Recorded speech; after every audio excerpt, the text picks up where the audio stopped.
Business Access TV. Serious about business. Serious about business.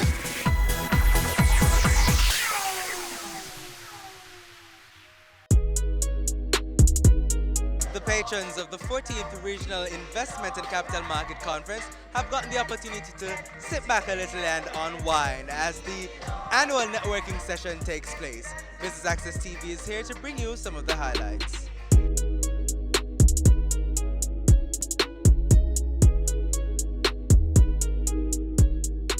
I just want to take this time out to introduce our managing director, Mrs. Street Forest, the lovely.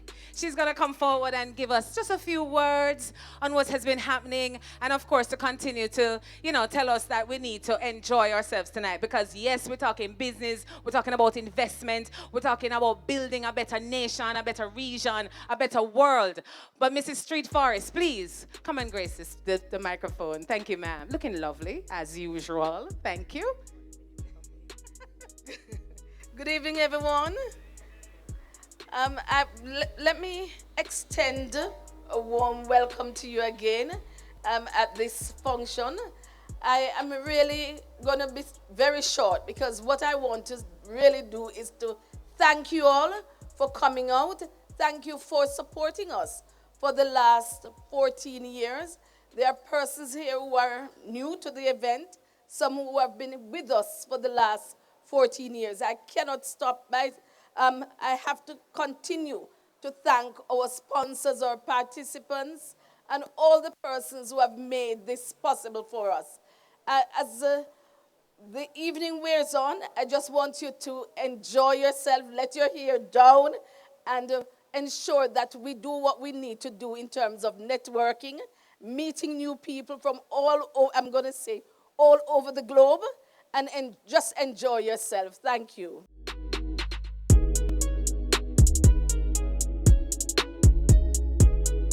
Well, my name is Orlando Soto. I'm the CEO of Acobo Broker Dealer from Costa Rica. We're looking to list a mutual fund, real estate, in the Jamaican Stock Exchange.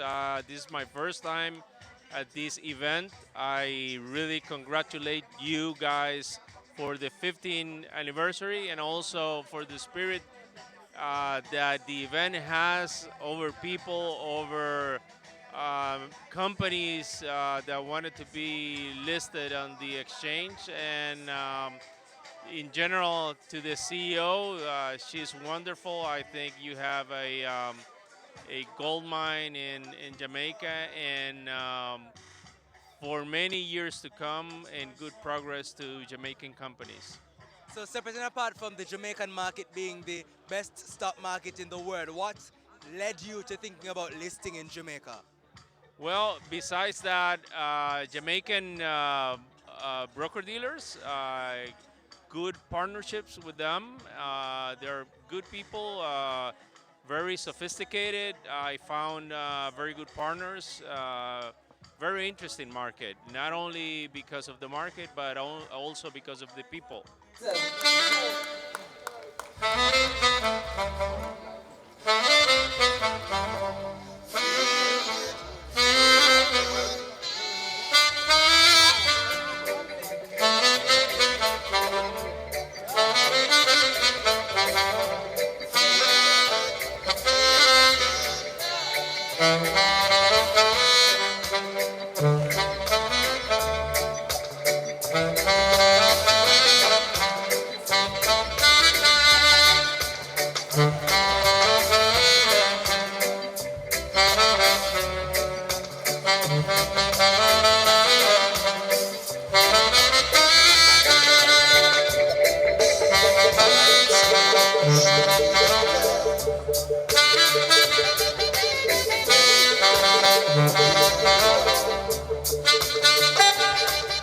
Which stock exchange is the best performing stock exchange for 2018? Jamaica Stock Exchange. Is she correct? Oh my goodness, you are correct. We have to thank every single member of the stock exchange, because we could not do it without you. Thanks for being the best performing stock exchange in the world. So how was 2018 for your business? Well, 2018 for my business was good. We decided to come to Jamaica because Jamaica imports about $1 billion a year in produce to service their resort community. I live in Las Vegas. Las Vegas imports about $2 billion a year of produce from California and Mexico. So we decided to come down here and grow produce and service the resort community. The investment conference has been great. Met a lot of people that I already have known, and then was able to meet some people that I hadn't known. So it's been very, very beneficial. Is it your first year here? No, I've lived between Montego Bay and Kingston for about 7 years, and moved back to the States in 2004, and I'm back now. So what can we expect from your business for 2019? You can expect us to launch in 2019 and grow produce, supply resorts, and expand and continue to grow.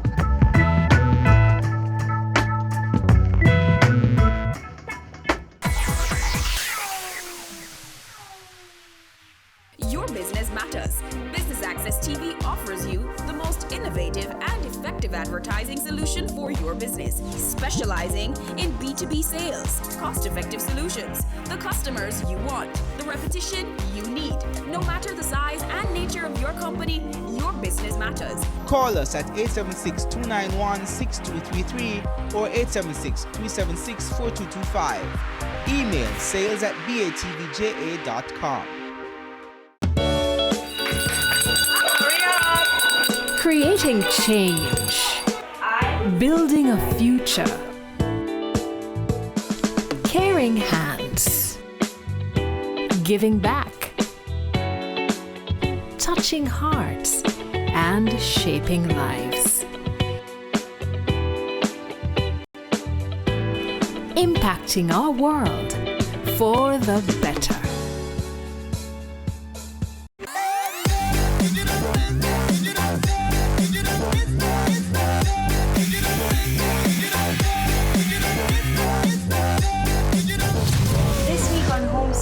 We go around Jamaica to visit a few of our most historical homes, each with their own little story.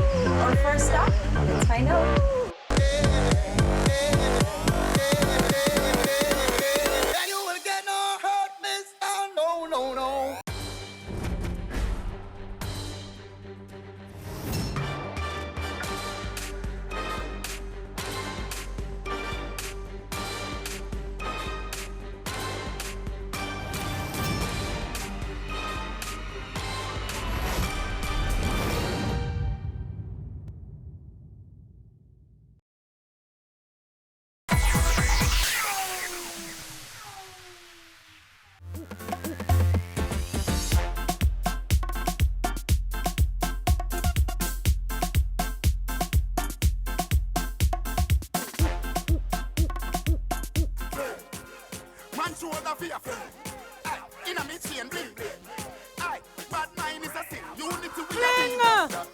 Dancers feel good than another. If you fight that, me picking out a feather. Don't bad mind my brother when him a go the leather. Money man up, go get the cheddar. If you not like that, hold them there, hold them there, hold them there. Hold them there, pull it up.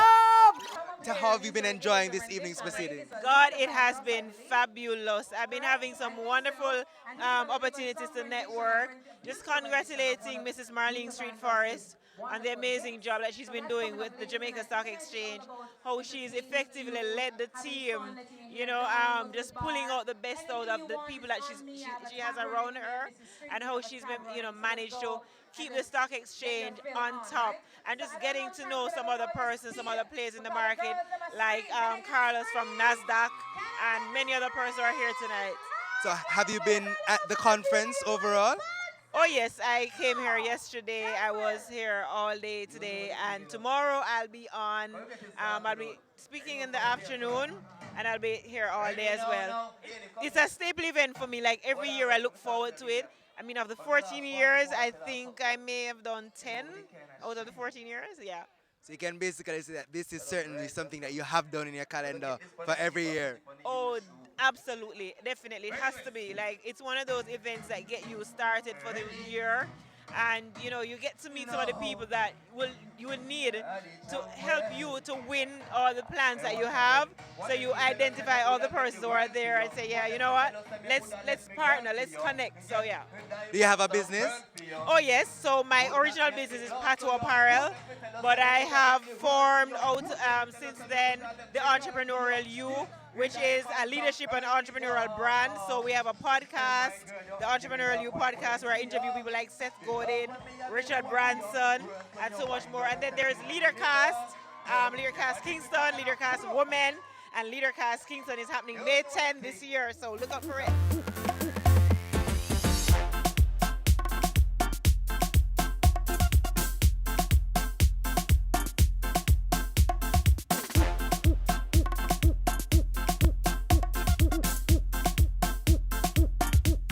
All right, so tell us, how have you been enjoying this evening's function?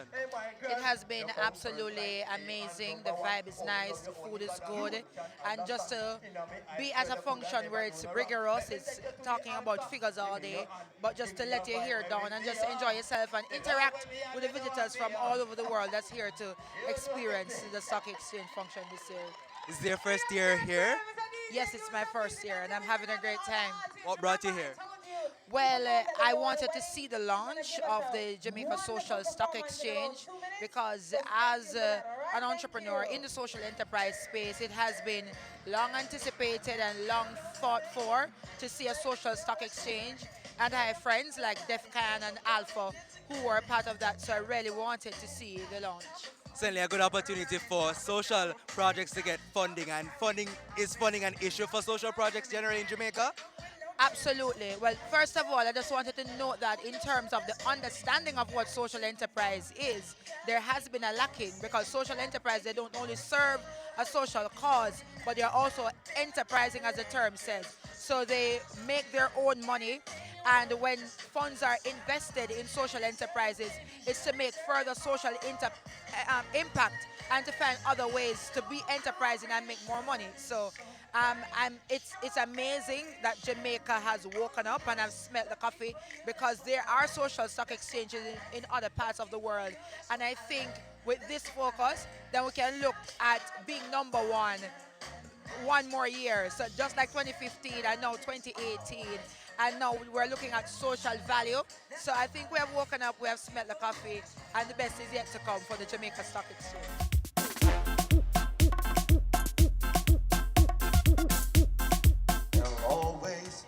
Sunshine when I look at you, just a thing I can't explain, just the things that you do. And if you get lonely, just call me and take a second to give to me that magic you make. And every day, love me your own special way, melt all my heart away with a smile. Take time to tell me you really care, and we'll share tomorrows forever. I'll always love you forever.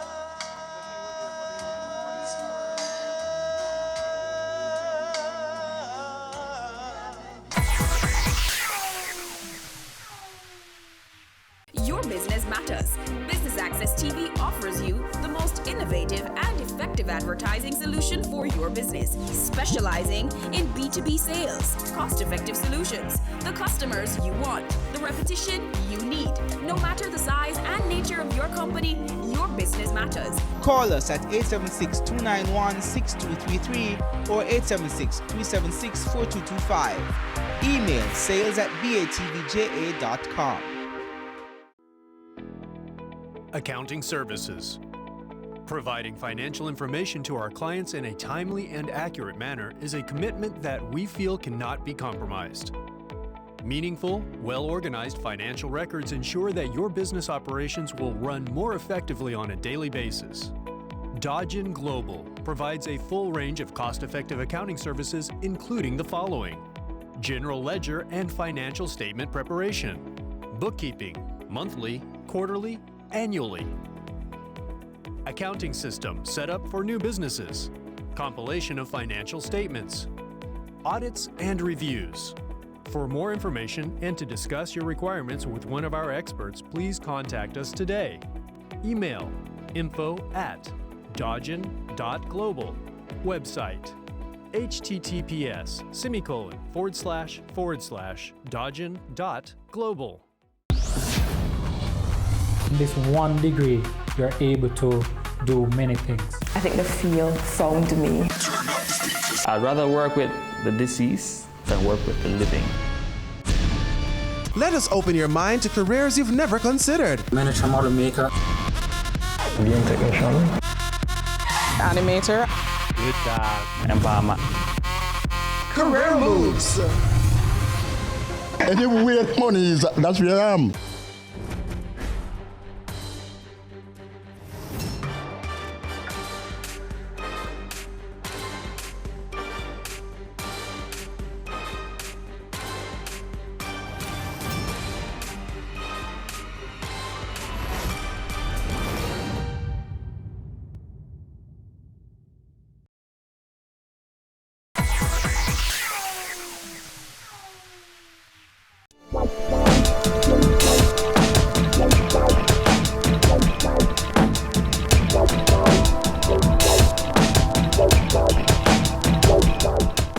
Okay, what year did the Jamaica Pegasus first host the conference? That is the investment conference. You tell me. I'm going to go with 2010. You are absolutely right. Pleased to take this box from my hand because it's so heavy. On a clapping.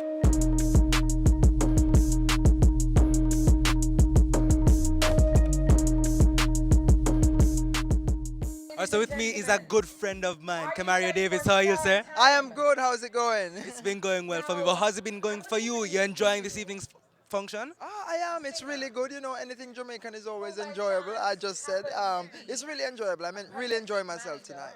What does Jamaica being the best stock market mean to you? It means investment. It means more money in pocket for me. It means more money in pocket for the Jamaican people. But as a young person, though, do you think young people generally should be concerned about stocks and stock market performance, that kind of thing? Is that important? In all honesty, I do think that they need to play a part in stock exchange because it is highly important as it relates to you creating a job for yourself. So generating income as a young person is very important. And so I think that young people really need to focus on the stock market to make some money. Especially being that the youth unemployment rate is, though it's trending downward, it's still particularly high. So it's something that you think they should definitely look into, correct? Most definitely, most definitely. We always want to venture into the traditional careers.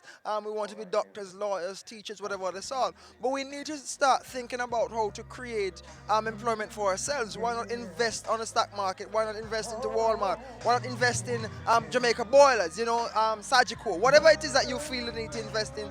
It's a really good opportunity, and I think young people of Jamaica need to start focusing there.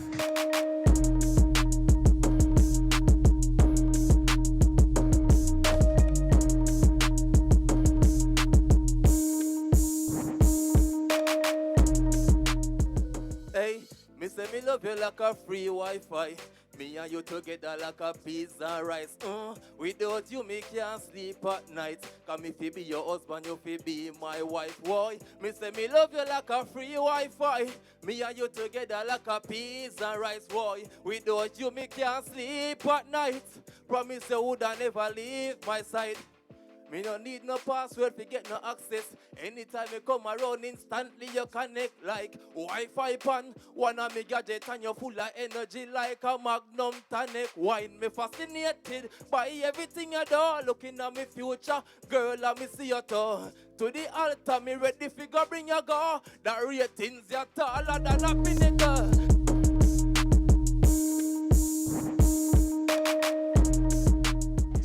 Street Forest, 14 years of celebration of knowledge exchange. How has it been for you this year? It has been fantastic. You recognize that it has been really wonderful with the participants, the sponsors, and really those persons who have presented.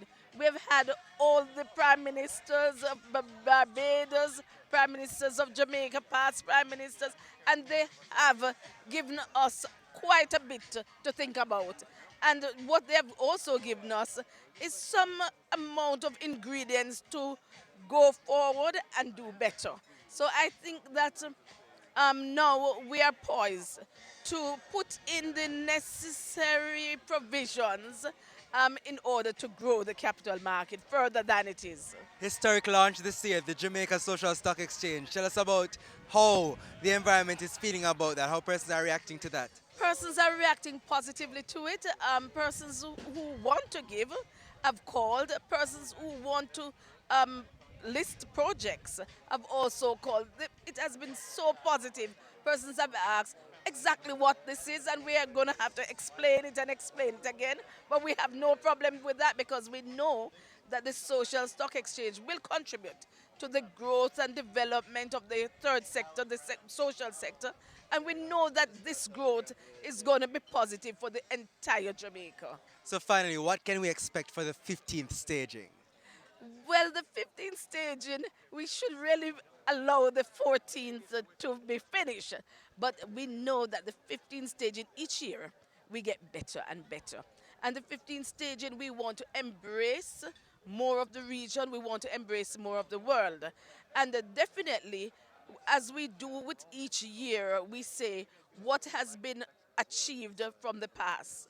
And naturally, for the 15th staging, we will want to report back to you to say, look, we have gained and garnered this amount of funds for the social exchange, and this is what it has done for Jamaica. So we want to report back to you the success that we have had for the 14th. Certainly looking forward to it, and we hope that then Jamaica will still be the top stock exchange in the world. Thank you so much, Mrs. Street Forest. You're most welcome. We've come to the end of the 14th staging of the Regional Investment and Market Capital Conference's networking session. I'm Javon Keys for Business Access TV, serious about business.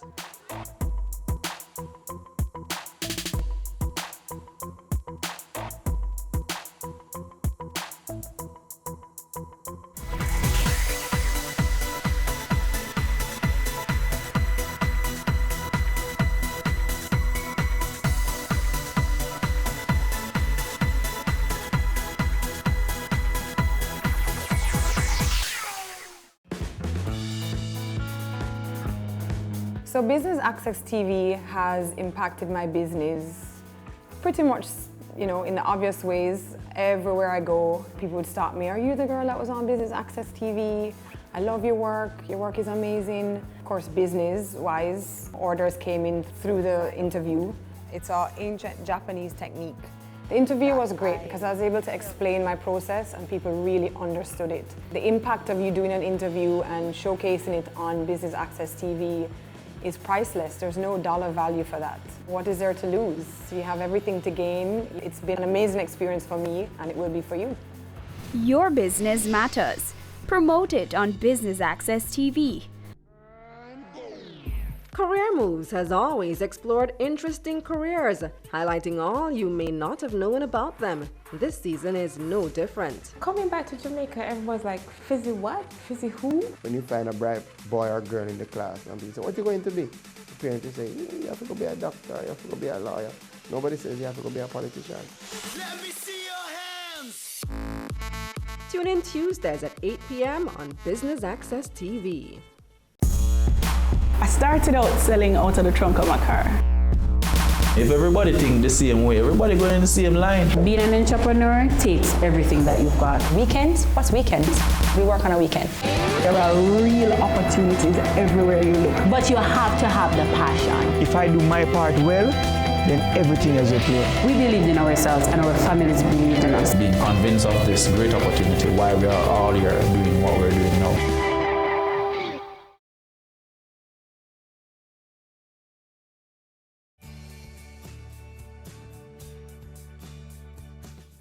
The Jamaica Stock Exchange wishes to help to develop the social sector. To that end, they have formed the Jamaica Social Stock Exchange, which is a safe, efficient, and transparent platform that aims to promote social projects that build Jamaica and will inure to the benefit of all persons living in the country. The Jamaica Stock Exchange is a company that encourages and mobilizes capital for the main market, and that is the market that is not the social sector. Now, the Jamaica Social Stock Exchange is really geared towards the social sector to help to solve social problems in the field of health, education, about children, environment. Those are some of the things that we consider social problems.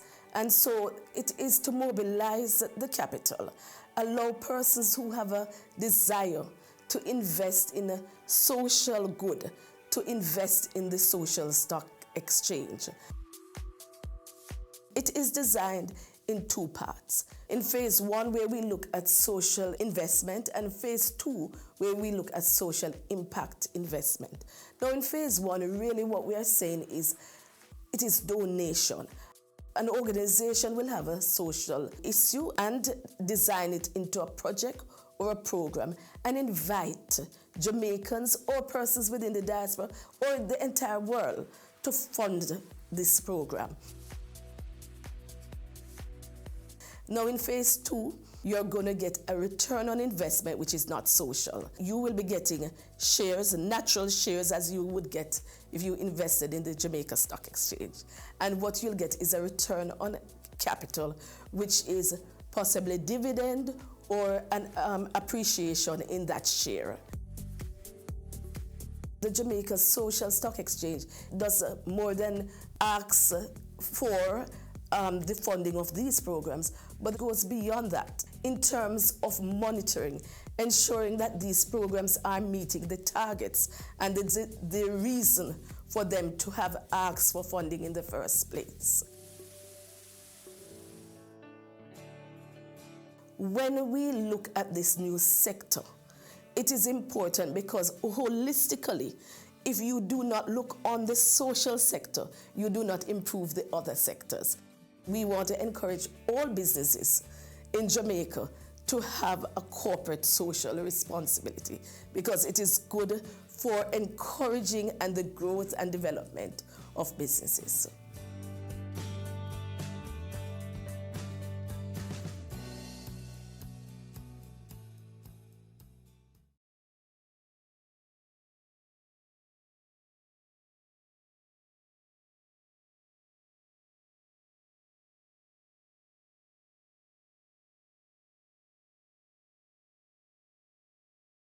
Dodge & Global offers a CPA scholarship program to team members who join our team. A career in accountancy at Dodge & Global is a great choice and can offer you excellent job prospects. We believe that an accounting education is the greatest gift you can give yourself or anyone else. Few gifts make as significant an impact as the gift of an accountancy education with a job. It's a contribution that lasts a lifetime in the form of learning, opportunity, and success. Join our team and get the opportunity to be part of our CPA scholarship program. This scholarships awards program will be administered by the HR department of Dodge & Global. Requirements: first degree in accounting, employed at Dodge & Global, willing to pursue the CPA examination. Here's how to apply. Submit application to Staff Accountant, Dodge & Global. Email sa@dodgen.com.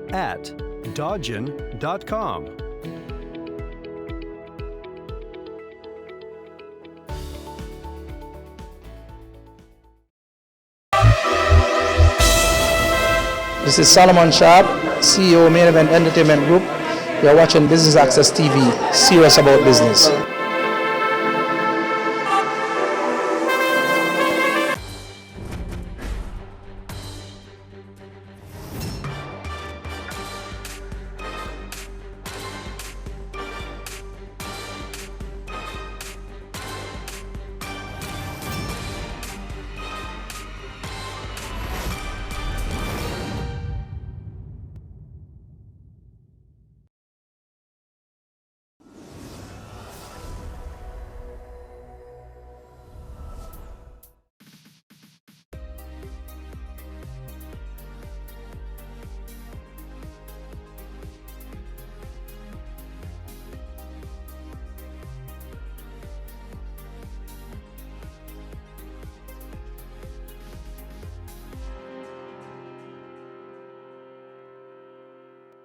if you have to move about because of urgent business, if you have to move about to secure the necessaries of life, if you have to move about to get some exercise for your own health and sanity, that you do so observing strictly the hygiene practices that are recommended. The hygiene practices Prime Minister Andrew Holness is referring to include frequent hand washing with soap and water, and the use of hand rub with 62% or more alcohol base, covering mouth and nose with tissue or the bend of your elbow when coughing or sneezing, and avoid touching your mouth, eyes or nose. We should all endeavor to protect ourselves and our families from COVID-19. This is Jamaica Magazine, and I'm Adrian Atkinson.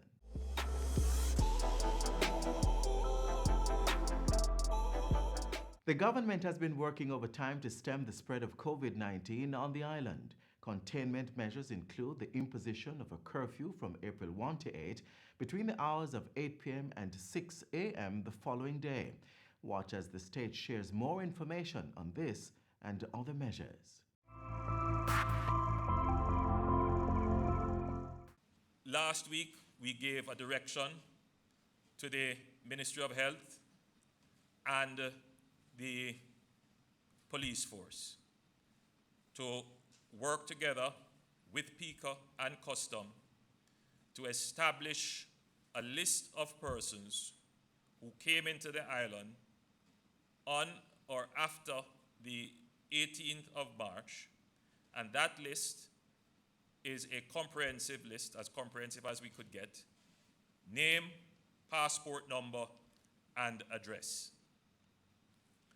That list is then matched against those persons who have contacted the Ministry of Health, either through the telephone numbers which have been given, the email address which has been given, or the Jam COVID website. And we are now examining the records at the local health authorities in the various regions, because persons may have called in to those regions as well. And once we collate that, which we are now in the process of doing, we will take those persons off the list that we have of persons coming into the island. So now we will have a net list. Persons who have not reported are, at this point, and from the time they have not reported, in violation of the order that requires them to report,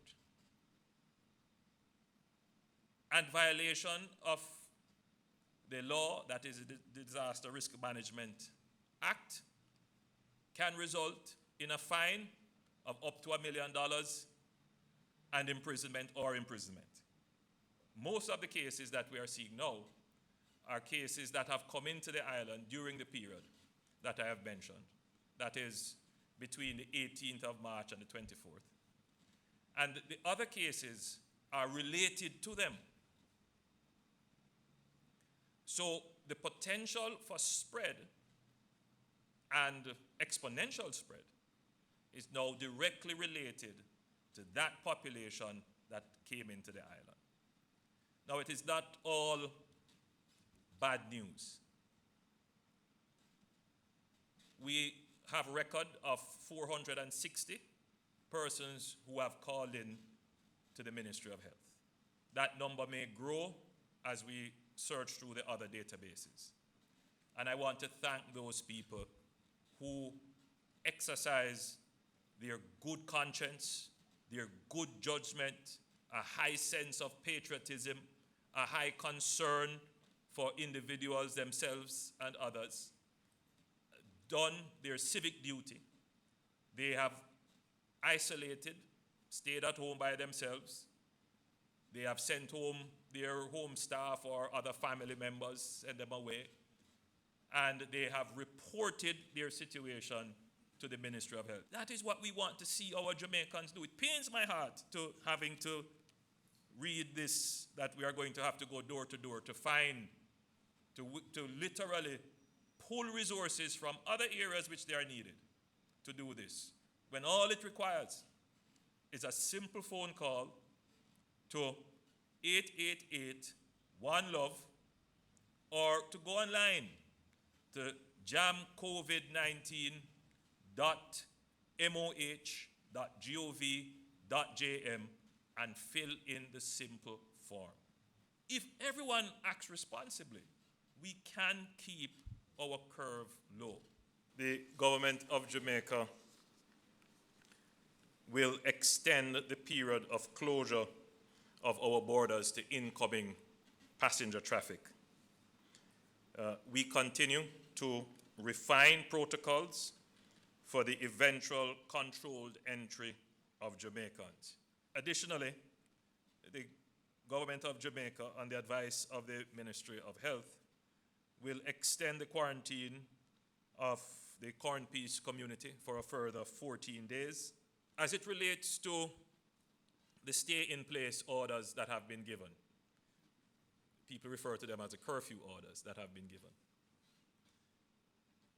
Let me say that I'm generally satisfied with how Jamaicans have responded.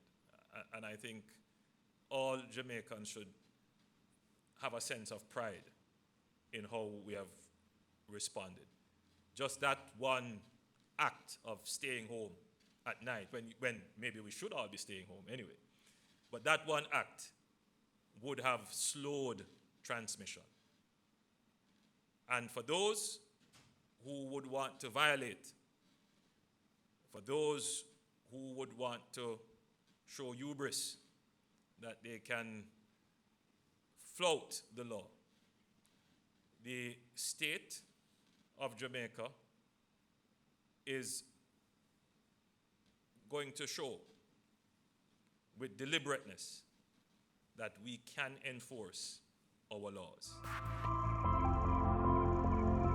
That we have completed the first phase of a sanitization and cleaning program of all our infirmaries and golden age homes across the country.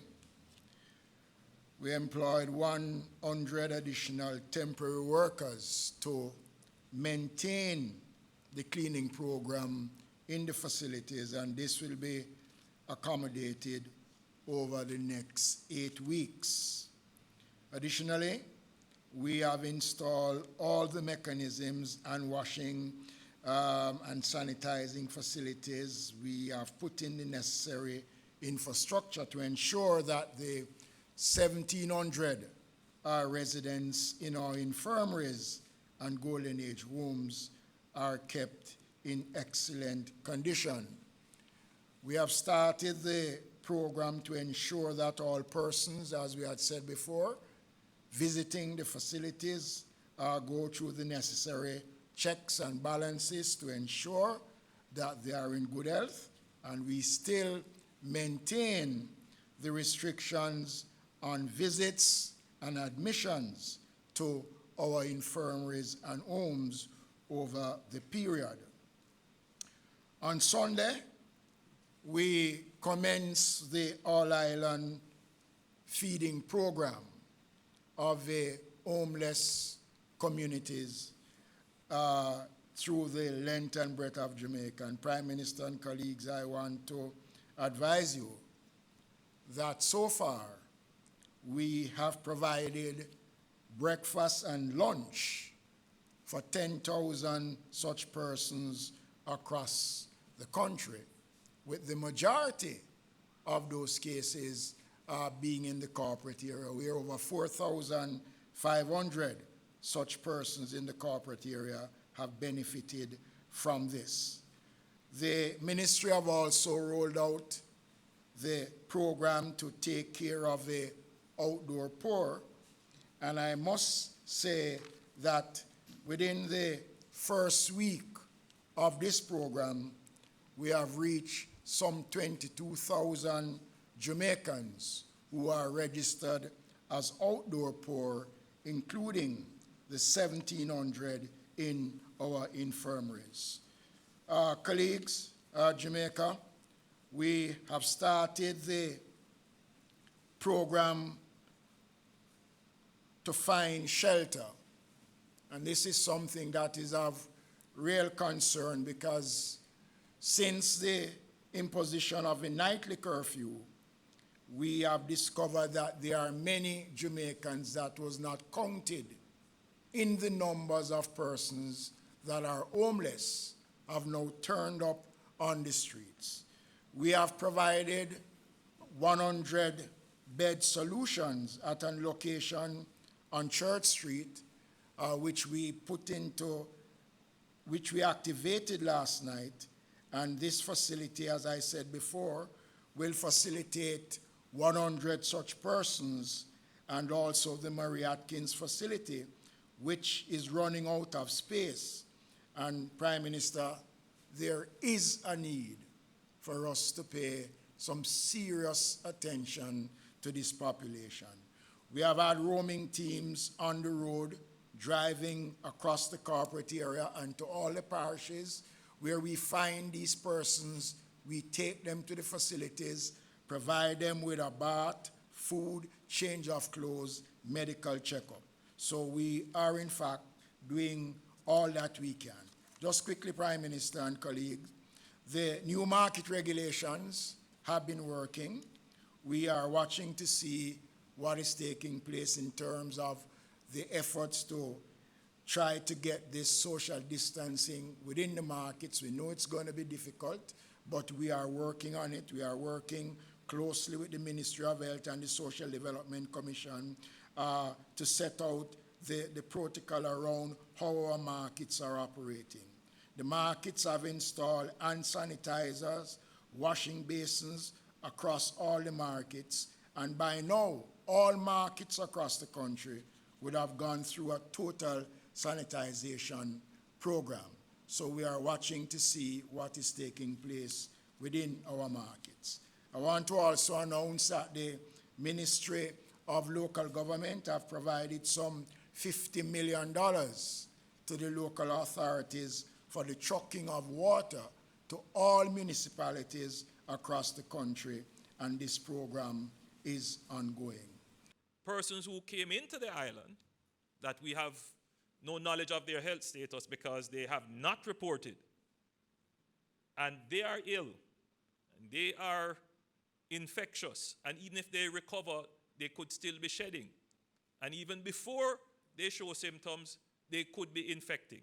If those persons are moving around in the country and infecting other people, and then all of a sudden cases turn up, that you cannot connect these cases to other cases that you know about, and you start to see this in increasing numbers, then you would say that the virus is at large in the community. And that is when now we would say we have definitely community spread. That means anywhere you go, you could get the virus. That means we couldn't say that we are quarantining any area really, because it doesn't make sense, because it's all over. Then you would have to go now with a different strategy. To curb that now, that is when you would have to do what other countries have been forced to do, such as a total lockdown. So I hope people understand why it is that the government is being so strict on these other measures. Social distancing, proper hygiene, stay at home, work from home, vulnerable stay home, so that we don't get to this community spread, where really the only tool to control the community spread would be to implement a lockdown. And we have tried our best. I think we have really exercised all our energies in this regard. But it really depends on what you do personally.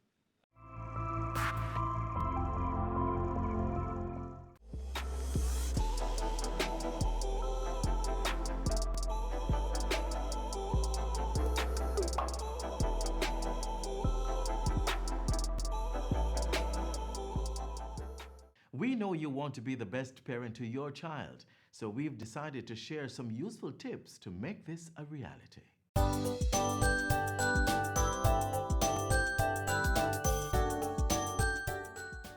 Wouldn't it be great if children came into the world so well adjusted or with manuals, therefore eliminating the need for parental discipline?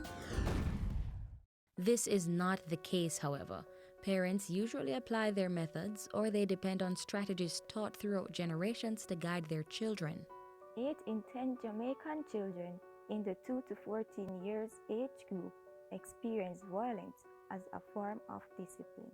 Coercive parenting involves the physical administration of pain as punishment. It also includes the use of harsh language that has the potential to hurt children's feelings and affect their general self-esteem and development. It also fosters aggression, because what you're really teaching children is that when there is an issue, we must resolve the issue through harshness, through aggression, through coarse language. There's a direct correlation between coercive parenting and the aggression that we see actually in society. Damaging disciplinary practices have moved outside of the home and into the national consciousness. The time has come for the Parliament to have a debate on this issue and finally declare corporal punishment at an end, both within public institutions and as a means of discipline available to parents. I think it would be a forward-leaning step in making a stance against violence generally, and it would send a powerful message about the state respecting the inviolability of the person, whether or not that person is a child or an adult.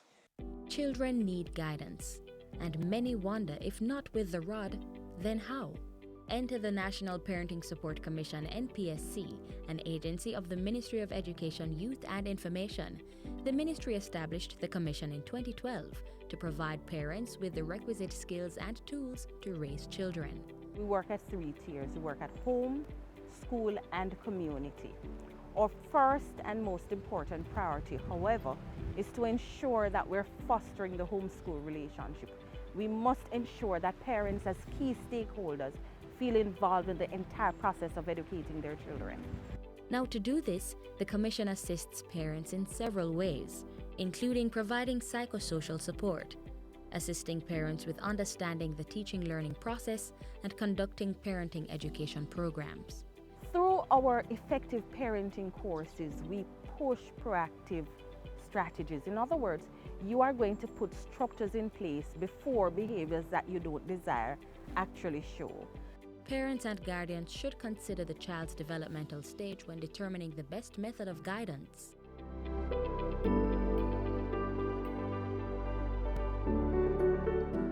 A child who is very young, we encourage play. The child must be playing, and even the teaching learning processes must include play, because this is how they develop their imagination, their creative skills. This is how they also learn to resolve issues and to problem solve. Young children, especially infants, are at the stage where they don't know right from wrong, and they can be impulsive. They may touch items that are valuable or dangerous. Usually, it is best to remove the child or the object from such a situation. We don't believe you're to spank any at all, because that's a part of coercive parenting, and we don't believe that coercive parenting works. So what we encourage you to do, though, is to be firm and to be consistent. So if it means you have to say, do this instead, or do not go there a million times, then that's what you have to be prepared to do.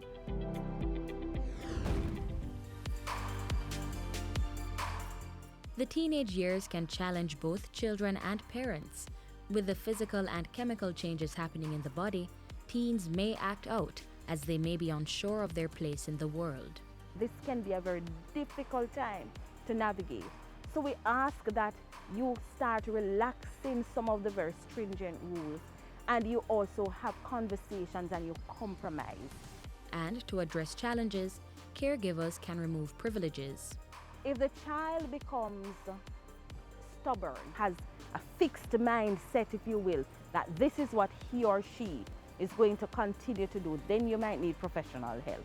You might need to call the commission, or you might need to call a social worker or a guidance counselor to help. Being a proactive parent means setting clear boundaries, letting children know what is acceptable behaviors and why rules are in place. And don't forget to model behaviors you want young ones to display. There may not be a one-size-fits-all for raising children. By assessing the right information and using effective parenting techniques, we can nurture adults willing to play their part in making Jamaica the place of choice to live, work, raise families, and do business. To tap into information from the National Parenting Support Commission, call 876-967-7977 or visit their offices at 37 Arnold Road, Kingston 6.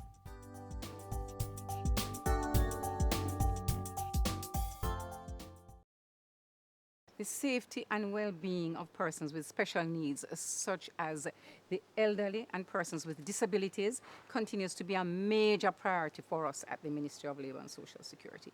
We are making an impassioned plea to our senior citizens and persons with disabilities and their families and caregivers to exercise care and caution to protect themselves from this novel coronavirus. We are also urging all Jamaicans to be aware and follow the information from the health authorities. Wash and sanitize your hands regularly and practice social distancing. If you have any queries or special need assistance, please contact our toll-free COVID-19 emergency lines 888-429-5657 and you can WhatsApp us on 876-582-8988. We have a responsibility to work together and ensure that we have a healthy and safe environment for all of us in Jamaica.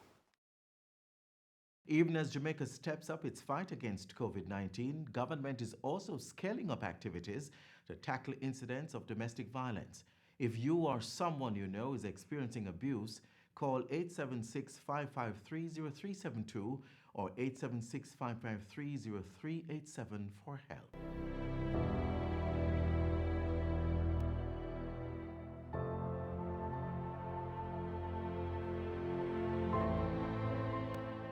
Growing up, I've seen my father flip over the simplest of things. He would basically change from an angel to a devil in a flash.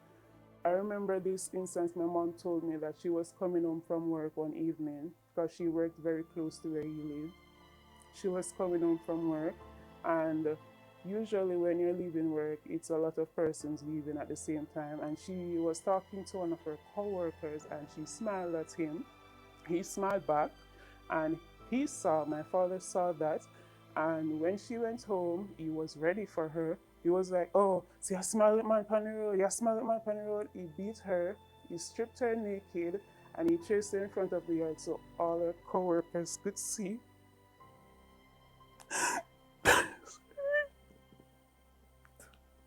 So all her co-workers could see her.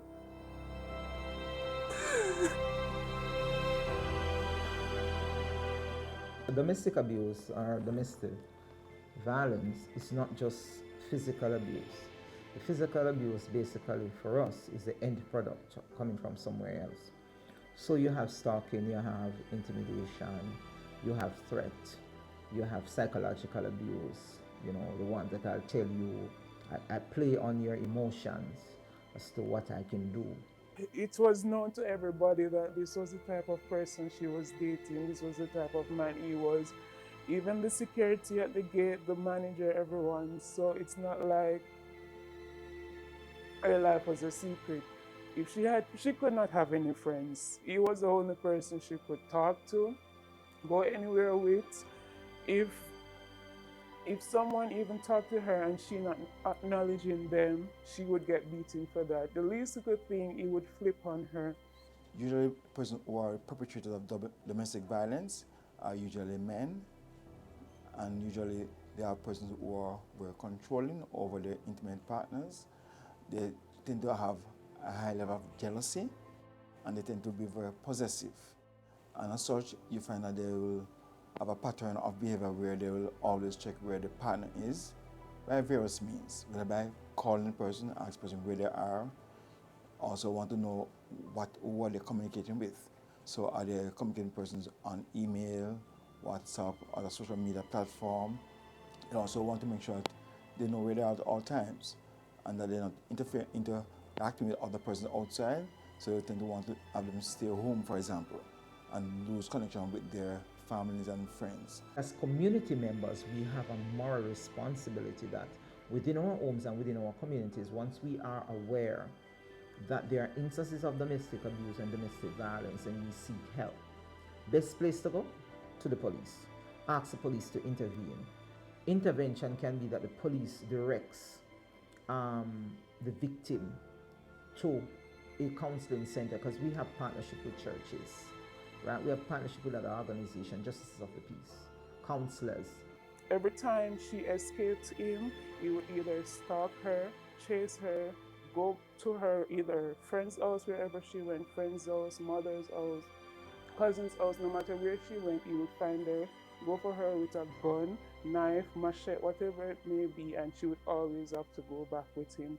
No one, no matter how much they try to fight and help her, he would always get her back. And when she goes back with him, the beating got worse, the abuse got worse, the rape got worse, everything got worse. Domestic Violence Intervention Centers, one of those facilities that were donated by the U.S. Embassy, and it's a partnership between the JCF and the U.S. Embassy to create a facility where persons can come and speak about domestic violence and domestic abuse related issues within their home. And so it's a safe space for both victims and perpetrator. And it offers counseling to family members, to victims, also to perpetrators. We have two centers that are currently operational. One is at the Matilda's Corner Police Station. You can call the Matilda's Corner Police Station for that. The other one is at Air 5 Headquarters. That's on the same compound as Constant Spring Police Station. The number is 702-5120 or 702-5121. We also have available mental health and suicide helpline. And this helpline is a 24-hour service, which is toll-free, where persons can call. So it can be either persons calling on behalf of others that they have been exposed to domestic violence. So the helpline is toll-free and it's 888 New Life, which is 888-639-5433. And the 24-hour service, 7 days per week. If you know someone is being abused, say something, do something.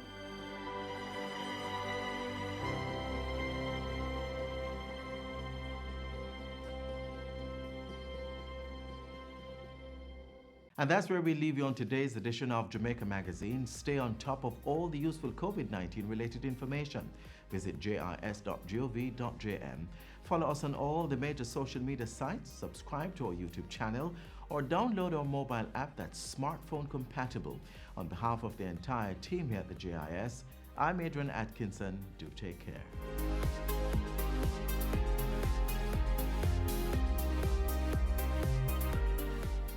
This has been a production of the Jamaica Information Service, the voice of Jamaica.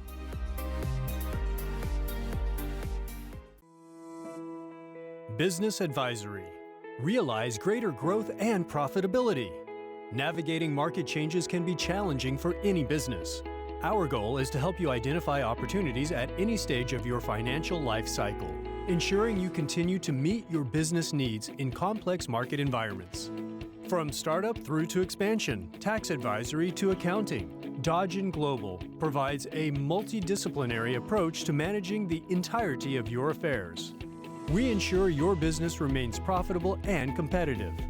You can expect practical advice, effective cost management, and a mutual respect for your goals and growth aspirations. Our commercial advice comes from extensive knowledge and experience working with a broad range of business and industry sectors. Dodge & Global can help you make smarter, more effective decisions. Let's have a conversation. Contact us at email info@dodgen.global. Website https://dodgen.global.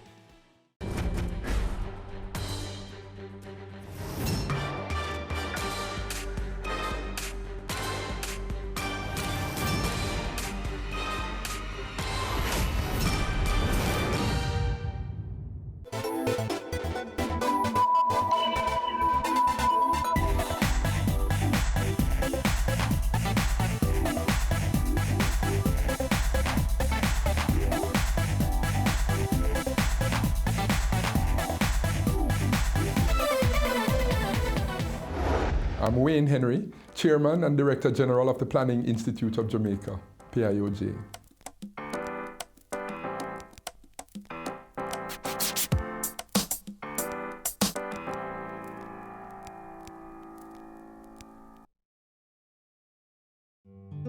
I'm Wayne Henry, Jamaican, born under the clock, as people would say. You know, good family background, last of 4 children, good friends, growing up, good experiences. Careers take me through academia, through the private sector, through international organizations, and now with the government. And I'm passionate, serious about the development of the people of Jamaica. Good parents, that's my dad and mom. My mom has since passed, but I think everybody should have the opportunity to say they have the best parents. And I think I'm lucky in that way. And people ask, who are your mentors? Who do you admire the most? And on the top of the list, I would say my dad, in terms of just his own upbringing, grew up poor and really worked hard and actualized through education and his own contribution to country. And a lot of that was instilled in us as children. So I have 1 sister, 2 brothers, and just tremendous environment growing up, and learning that it's important to live on purpose. And I'm big on that. I tell people, you want to take time to discover and uncover your own purpose. You have your own talents, your own gifts. You're fearfully and wonderfully made, and you want to be deliberate about life. I tell people, engage life. Don't just meander through life. Don't settle, but engage it. Pursue excellence. And I think really the world will be waiting for what you're carrying as you do that. My mother was from Cambridge, St. James. My father from Mavis Bank, St. Andrew. So in some of the summers, we'd spend time just consistently with relatives in the country. And I think that was a good rounded experience. So my mother, Merle Elaine Henry, was at the PIOJ for some 40 years. She was a secretary to Alexander Bustamante, and would tell us those stories as a young girl. She was just coming out of tutorial and her secretarial. She went on to the business administration and her undergrad and masters at UWI. She had worked at the UWI for some time. She was also at the Ministry of Finance for a short time. But then her substantive years was at the Planning Institute of Jamaica. So I grew up around the PIOJ and just had all this great respect, all these intellectuals and all the things to do. And it was interesting because she was very passionate about development, and I think I got a lot of that from her. We had all these nicknames for her, right? We used to call her the hero, right? She'd always come through anything, mom will fix it. Huh? And we used to call her the lamb, L-A-M-B, because she was so gentle. And when she would get upset, you would know, people would know if we were giving trouble as children and people were present, we had visitors also. When the visitors weren't noticing, she'd just show us the face. You give me trouble, when you finish, you gotta. And so that's funny. And she could. We were subject to discipline, right? We said a rod of correction was often applied to the seat of our learning, right? She was always big on helping people. When she would go as I got older and she was getting older, she would always visit where she grew up in Cambridge, St. James, and the people knew her well from growing up, and she'd always carry gift back, packages, fruits, carry this for Miss One and this for Auntie this, and we just grew up around that and seeing her passion for that, and was very big on that, in helping people and giving. And she was active in her church, active in the Sunday school. She was a Sunday school superintendent. My father, again, grew up in humble circumstances, but again, just embraced life, really took education. So for him, education was key. And he always encouraged us, boy, go all the way when you're studying, go all the way. And we were allowed to be ourselves. So he would just encourage. We wouldn't mandate or for, but he would just say, boy, it would be good if you really pushed it. Huh? Through school, I would say I was, had good friends, but didn't fully engage, sort of, going through and got your grades and just going through. But I think when I went into UWI, that's when the light really went on for me, and so that call to purpose and higher living, if you will. I'm a Christian, a believer, and I think that's important. That has defined me in a lot. And I think I encourage persons to have a paradigm for your life. While I can subscribe and prescribe a Christian paradigm, it may be different for someone else. But I said the beauty about my paradigm, it governs my whole life, and it allows for mistakes. We're not perfect, and it allows me to still try to actualize to a better self and allow other people too. That in our relationships, you want to be careful that we allow people to recover, we allow people to improve, we give those second chances, and I think that's important. As you're pursuing purpose, as you're moving towards a vision for your life, I tell people you have to travel light. You don't want the baggage of unforgiveness, the baggage of bitterness. You want to travel light, and the joy, a pep in your step. There's something that can govern each day that will help you in terms of looking forward to what is to come, even incorporating mistakes and failures. I tell persons that success is made up of people who refuse to stop after failure. You're able to get up again. And you think of a Usain Bolt, and when he falls started, and everybody thought, wow. But how do you get up from that? How do you recover? And the mindset that says there's still more, there's still better to come.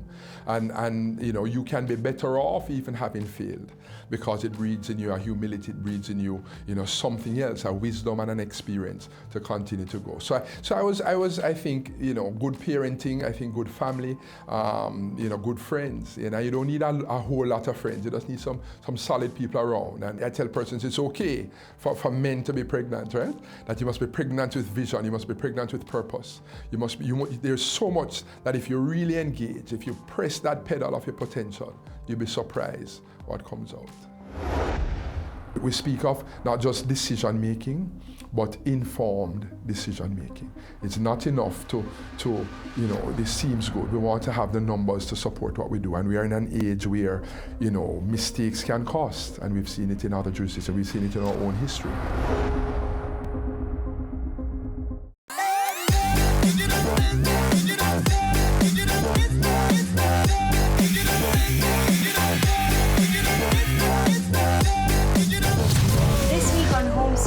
We go around Jamaica to visit a few of our most historical homes, each with their own little story. Our first stop, let's find out.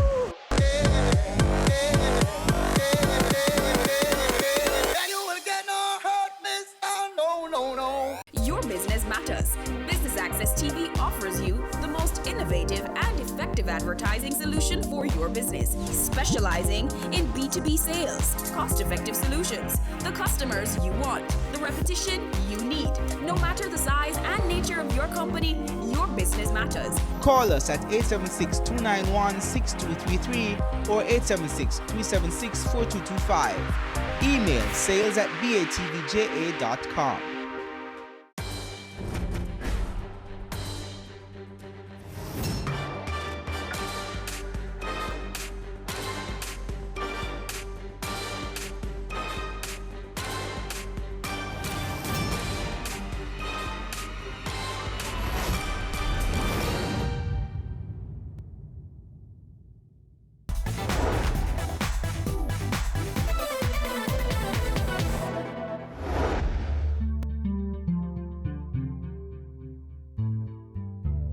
So I did my undergrad at UWI in economics and management, and went to work at Grace Kennedy for a year and a half, and then went off to school to continue in Washington DC at Howard to do my MBA. And when I was there, when I finished, and I was fortunate, I finished as a valedictorian on top of the class, and I went on to do my PhD. My dad went and did his PhD at the time in the 60s with Martin Luther King and in the heyday, and he would tell us these stories of when he was not served in restaurants, when he was asked to come off the train, and all these stories, and those stories of racism. And we heard them, and if you told me I would grow up to face the same thing, I would, because times have changed, and of course times have changed, I have improved, but in many ways it's still alive and well. And as a black person in my program, the only black person, I got along with the students. And I remember that a particular exam was coming, and we were preparing for the exam, we had a past paper, and we divided the questions. Everybody, you prepare everything, but you present on the one they assign you. And what I presented onto the group came in the exam. When the results came, I got a low grade. And when I went to the group, and normally you don't discuss your grades, but I went to the guys and I said, guys, what did you do for this question? And they said, but this is the same thing you presented. And then I told them the grade, and they said, no man, something is wrong. I went to the professor, very senior, went to him, and in fact a Jewish professor also. And I said, sir, can you tell me where I went wrong on this? And he didn't even look at the paper. He was doing his work and he stopped and he said, Wayne, everybody seems to like you. He said, you have an MBA, go back to your country, make money. This is not for you. My advice, leave the program. And he turns around and continues. And can I tell you that thing hurt me? Hurt me. I went back to my room and I bawled. Big man in my late 20s, I bawled. Went and I said, God, you have to help me. I said, you have to help me. You brought me this far, you have to help me. And I was on the floor in my little room as a grad student, and I was crying, like a pipe open, I was crying. And I tell persons the stories as if somebody came in the room and stood up over me. Just the presence. And we say, well, as a believer, says the presence of the Lord. But just a peace came. Nothing outside the door changed, But the Bible speaks of the peace that passes understanding. And it just has sense that it's going to be all right. And this new professor, where I was now in development economics, he said, boy, listen, as fast as you can write and submit some manuscript to me, I'll get it back to you in 2 days. And those people who do research know a lot of your progress is based on how fast your advisor gets back to you. And he said that I'll get back to you in a short time. And as fast as I wrote, he would give me feedback. You want to address this? You want to consider answering this question? Would you explore it? And as fast as I wrote, he would give me feedback. And so when one day he just called me and said, Wayne, I like it. I think we have it. Graduate school, we're going to get the counsel, we're going to have you defend your dissertation. And it happened so fast, I defended and passed. So when I finished in December at Ohio State, I got an offer from UWE, from Mike Witt, was the head of Department of Economics. Can you start in January? I said, boy, no, I need some time to pack up my stuff. And can you come February? And so we negotiated February. And I came in. Then the following year, I went back to Ohio just to visit, and some of my friends were still writing a dissertation. So finishing at the top of the class didn't mean ABC, that's not a PhD, but it just meant I finished. I finished and I was the first to finish. And I've realized, boy, that's how life is. God has a way of ordering your steps, opening doors that nobody can close, right? And even when things will count you out, he will count you in, right? And his purpose, he'll work it out if you give him that opportunity. And so I left UWE, got an offer at the World Bank. And so I was just a smaller office, but I was the representative for the World Bank here. And tremendous experience also. And did that for maybe under 3 years. Normally you have 3 years in a duty station, but the president left and a new person came in and began the rotation. I'd asked not to leave Jamaica because I got married just shortly before that. And we wanted our children to be born and grow up here. And that's a discussion my wife and I had. So I went to my bosses in Washington and I said, can I stay in Jamaica? And they said, we can't control that. World Bank is very global and it'll move around. But give yourself an average 3 years and let's see if you still feel that way. When the rotation came, I still felt that way. And I said, boy, everybody's been rotated. So we can allow you to be a consultant, a short-term consultant, to give you time to look around for something else in Jamaica. And that's what happened. And so while I was looking around, a call came from, Chris Tufton, and I said, no, I'm not, not in the politics. He said, no, not politics. I want you to come as an advisor. I like how you think. I want you to help me and bring some leadership and help me do some things. Prayed about it and I went in. And it was very rewarding. I liked it. I liked what we were doing and the engagement. And the desire that was innate in me, I think, from my parents and otherwise to help the country and to give to the development of the country. And did that for I think, maybe 2 years, and then got calls from the Ministry of Finance. And Minister Shaw was minister at the time, and he says, boy, Professor, we want you here because you're going to engage with the IMF, and we know your background, we need you. And I asked Minister Tufton's permission, and I went over.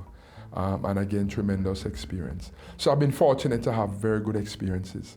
And so I did that for some years. So I've transitioned from academia to international, to private sector. And the type of work all was very similar. Very similar: economic policy, policy development, those issues, development and growth issues.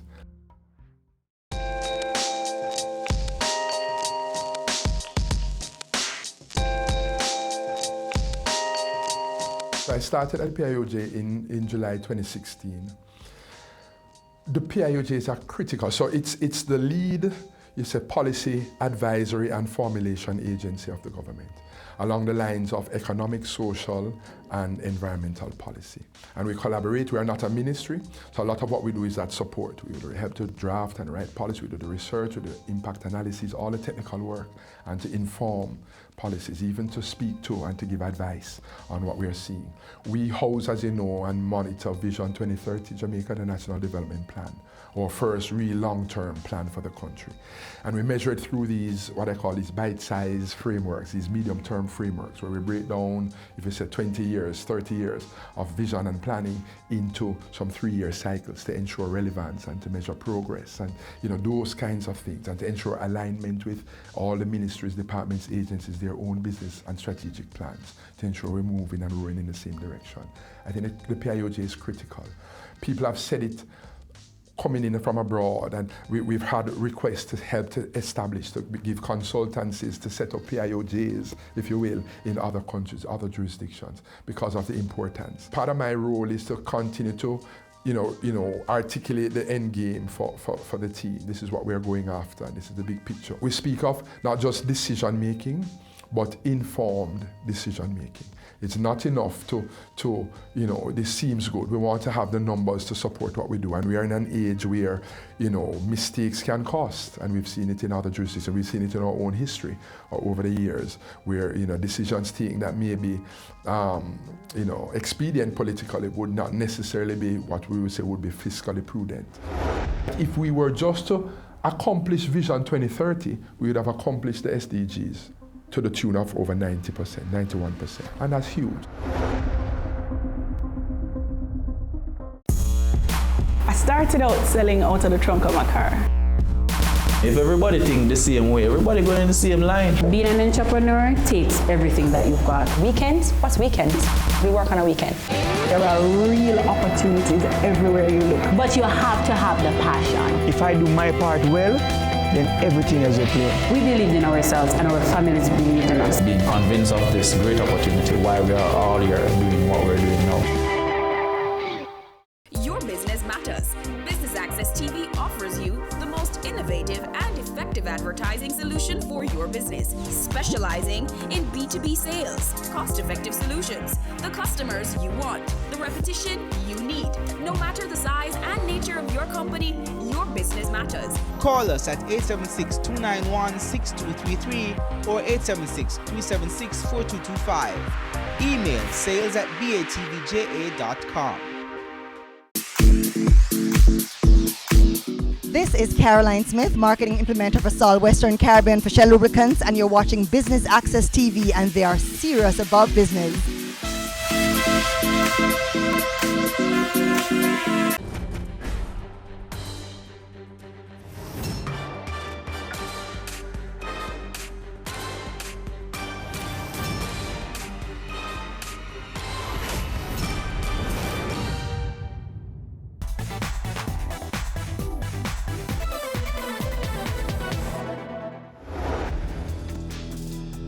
Vision 2030 Jamaica, the National Development Plan. It's a document that can be owned by all of us.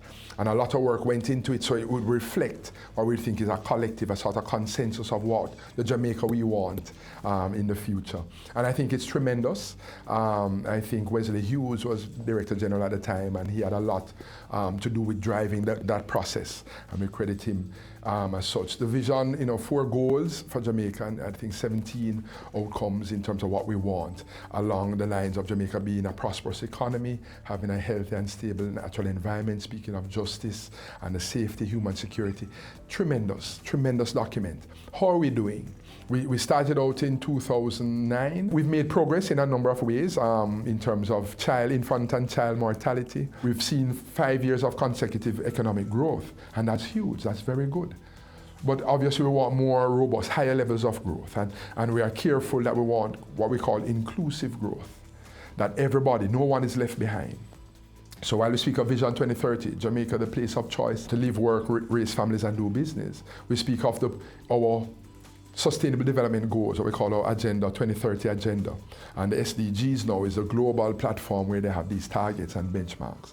They did an assessment a year ago and found that these SDGs, Sustainable Development Goals, that all these countries are buying into, having been established, they came and measured where Jamaica was in terms of our own development journey, our readiness and ability to implement these SDG targets. And they found that the SDGs, our Vision 2030, had over 90%, 91% alignment, which says that if we were just to accomplish Vision 2030, we would have accomplished the SDGs to the tune of over 90%, 91%. And that's huge. And they say that's probably the best in the world. And people are saying Jamaica is way advanced. So we get a lot of invitations to present on what went into our process of developing Vision 2030. How do we get it going so well? How do we have a country, following and buying in and so. So a lot to be said in terms of positively. We have some areas that we need to continue. We think environment, and while we are seeing activities and ramping up our efforts to build resilience to climate impacts. We can do very well in meeting economic targets and the country progressing, and we're seeing the unemployment number coming down, more people being employed, jobs being created, and these are tremendous, and people see it. In international community, the investors, the rating agencies, it's reflected. Jamaica is being regarded more and more highly in terms of in the international circles. So we have to build more resilience to these climate impacts. We have to do more in terms of how we treat with our continued sustained efforts to clean the drains and gullies, how we build and where we build, and the type of material we use and the safeguards, and even our general awareness of how we treat with sanitation and conservation practices, the use of renewable energy. We can do rainwater harvesting, different things we can adopt, and we're trying to do that more, and we're seeing it in the policy framework. So things are happening, but we can do more. Crime reduction, that's a general area, the level of crime and violence, and we've seen tremendous initiative over the last couple of years now to treat with it, and it not minimizing what went on before, because it has always been an issue, but we are seeing in more pronounced ways with the zones of special operations and the sort of convergence, bipartisan convergence around recognizing that there's consensus that this is a serious problem, and we need to do more with that. When you look at murders per 100,000 and those issues, so we have more to do, and there's a softer side of crime fighting, that more than just hard policing and the clearing and holding and locking up and dismantling gangs and the search and so. But is how do you create opportunities in volatile and vulnerable areas? How do we do skills training and development? How do we treat with the type of infrastructure where people live, and tearing down zinc fences and community center build out and all those issues? Issues of identification. So we speak of the NIDS, the National Identification Program, where we can get people who are identified, who have birth certificates. You have some people who are not on the radar, and people who may be deported, different things. And so we have areas to improve in. And yes, we're careful to say that we have made progress, because it's reflective. The progress is reflective of hard work by many people. Civil society, you had a public sector that was under wage restraint for many years, and people working hard in teaching, nursing, sanitary, all these types of public workers, administration, and they have to tighten the belt also. You have private sector, the people who may hold paper, and the wealth holders and so, who have to take haircuts and to take restructuring their debt. Everybody giving something, and it has shown, and we have something to show for it. So we are careful to recognize that progress, but say we still have a way to go. We are in an era where we speak of private sector-led growth. It was always a phenomenon, you would argue, for some time, but the emphasis on it being as pronounced hasn't been as great as it is now. And why? Why is that?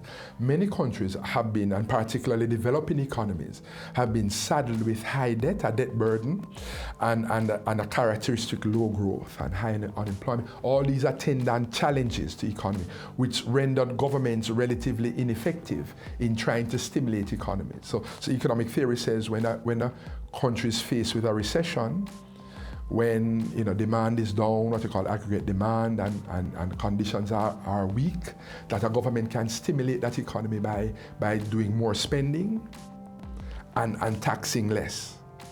Unfortunately, a lot of developing countries don't have that. They don't have the resources because it goes to debt servicing. And they're saying, if countries are really to move and for growth to pick up, it's the private sector now who's not that way challenged. The private sector has their own challenges, but then they are able now, if they can be innovative, if they can drive job creation, particularly small and medium enterprises. So people are looking more globally now, looking more to the private sector. And so the private sector has a critical, tremendous role to play. The private sector is where you would expect a lot of your innovation to come from. So there's still a role for government, but the private sector has a tremendous role to play. So I've been married 11 years now. So my wife is an ophthalmologist. So I tell people we see eye to eye. It's a bad joke, I'm sorry. But tremendous people, tremendous, she's good people, and have my back, yeah? And I think it's key. It's key that you sustain your relationships.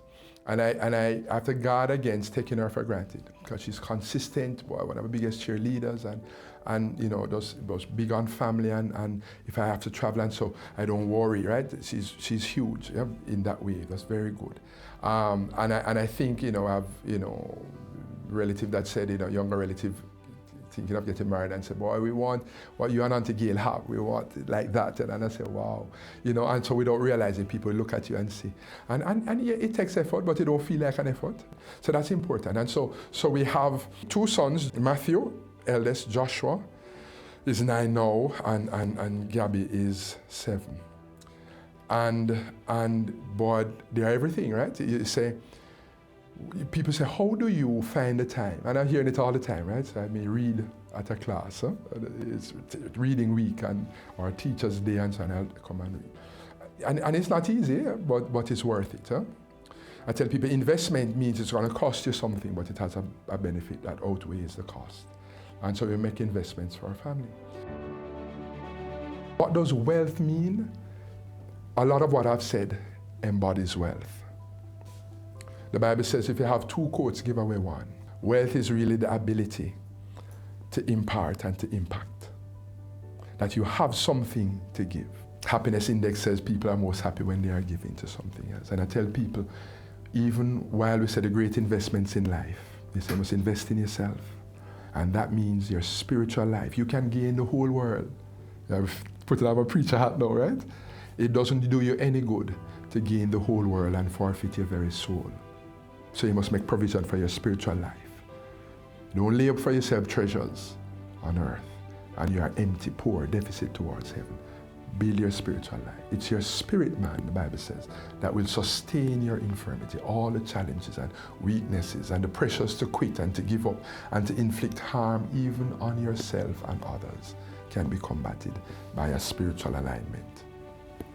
And then we say continuous learning. All of these are part of your wealth. And then finally, investing in other people.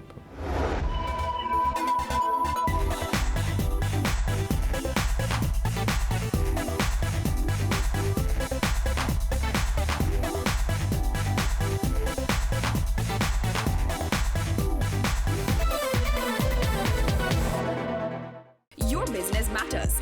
Business Access TV offers you the most innovative and effective advertising solution for your business, specializing in B2B sales, cost-effective solutions, the customers you want, the repetition you need. No matter the size and nature of your company, your business matters. Call us at 876-291-6233 or 876-376-4225. Email sales@batvja.com.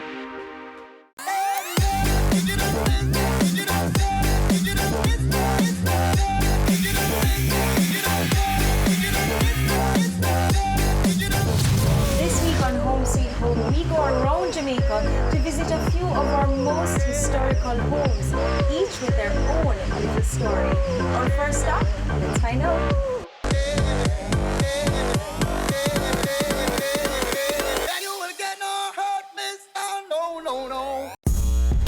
I started out selling out of the trunk of my car. If everybody think the same way, everybody going in the same line. Being an entrepreneur takes everything that you've got. Weekends? What's weekends? We work on a weekend. There are real opportunities everywhere you look. But you have to have the passion. If I do my part well, then everything is okay. We believed in ourselves and our families believed in us. Being convinced of this great opportunity, why we are all here doing what we're doing now.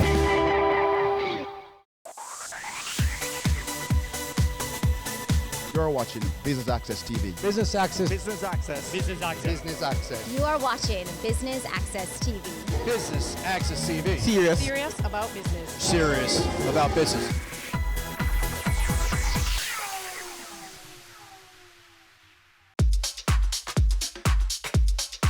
It's the perfect place for professionals to be. All roads lead one way to 100 Hope Road as Creative Media and Events presents another edition of Corporate Mingle, networking with a purpose. Join us here on Business Access TV for the highlights. Good evening, everybody.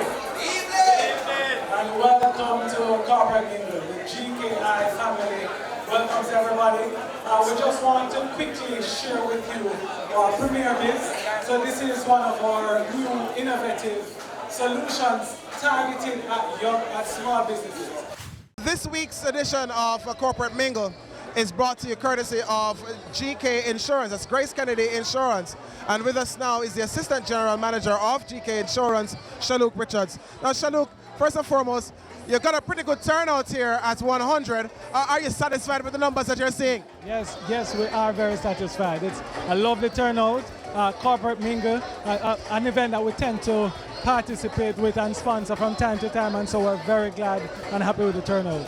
Why did GK Insurance take the decision to sponsor Corporate Mingle though? Is it part of your marketing strategy? Are you targeting a particular group of persons? The product that we're pushing this afternoon is our Premier Biz, and so we expect that within the Corporate Mingle audience or participants would be a number of persons who, from the business community, be small, medium-sized business owners or persons who have small business owners as their clients. And so we wanted to engage with that segment of the market as we seek to bring a greater awareness to our product. Now share with us a little bit about that Premier Biz feature that you have with GK Insurance. Sure, so Premier Biz is a product that we've put together for specifically geared at the small and medium-sized entities. Now, it's an umbrella product, so instead of having to get individual insurance for the various classes that a business owner would normally needs, we've put it together in one package for the business owner. And so we're talking about a combination of 7 different coverages. So we're talking about your business, so that there's a property coverage, the loss of money, employer's liability, public liability, goods in transit, personal accident. So we have a number of cover that is put together under this one umbrella so that the business owner has all the insurance coverage that they need without having to work it out for themselves. So the obvious question is, would getting a package from their Premier Biz package, would that save a business money? Definitely. One, it will save the small and medium-sized entities, save their money, but it will also provide them some coverage that sometimes they would not normally would have gone for as a small and a medium-sized entity. And so it's also looking after the best interest of the client and not just about the saving alone, but also how do we add value to the small business owner. As a small business owner, would I be able to reduce the areas of coverage? So you made mention of, like, for example, like goods in transit. What if my business is around offering a service, so I don't necessarily have goods in transit? Can I say, hey, Premier Biz, I don't need the goods in transit bit. Can you tailor something specifically for me? And I'm glad that you asked that, because especially the goods in transit is really specific to the nature of the business. And so yes, there's an opportunity to customize in relation to also increasing the limits. So say, for example, the amount of money that you manage is not at the standard limit that we have in the policy, and you want to increase that limit. We also allow you to increase that limit as well. So there are a lot of flexibility built in the design of the product. So we're still here at Corporate Mingle, sponsored of course by GK Insurance, and we're speaking with Shaluk Richards, and he's the Assistant General Manager. Shaluk, so you're here at Corporate Mingle, you're sharing this information. We know we can find it online, but what's the next step for you in terms of where next are you touching to really reach out to those small businesses? So we'll be participating in expos so as to engage these small business owners. We'll also have it online. So it's already on our website, but we'll also have it on social media as well.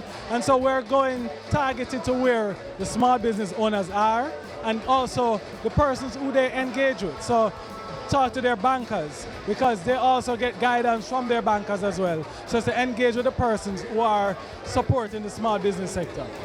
Well, we wish you all the very best and certainly to small businesses out there. Give GK Insurance a call. Visit them online at gkinsurance.com and find out about Premier Biz. You're watching Corporate Mingle right here on Business Access TV, serious about business.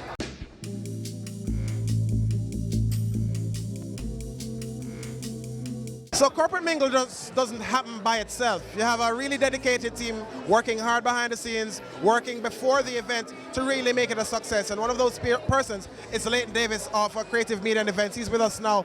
Leighton, so Corporate Mingle took a bit of a break for a while, but it's back. And the big question people want to know is they're hungry for Corporate Mingle. They want to know how often can we expect it? Well, you know, we actually had one in February at ATL. It was a huge success. Over 200 persons came out. And I think the capacity for it kind of, it not surprised us because, I mean, we've been keeping Corporate Mingle for over 7 years now. But I think the popularity has grown so much and people, as you said, are so hungry. We have to find the right location. We chose 100 tonight only because we wanted somewhere different. And in terms of how often, it depends on the sponsorship. Right. But right now we're looking at maybe quarterly or bi-monthly. You made mention of sponsorship. GK Insurance is on board. How easy or difficult of a sell was it to get GK Insurance? Not hard at all. I mean, GK has actually sponsored us about maybe 3 times already. Not only in Kingston but in Montego Bay and Mandeville. So they had a promotion going on and they gave us a call, and of course we're always ready to facilitate them because they're one of our partners. Now, of course, companies don't just partner with you because they have some money just laying and not using. It's a part of a strategy for them. Right.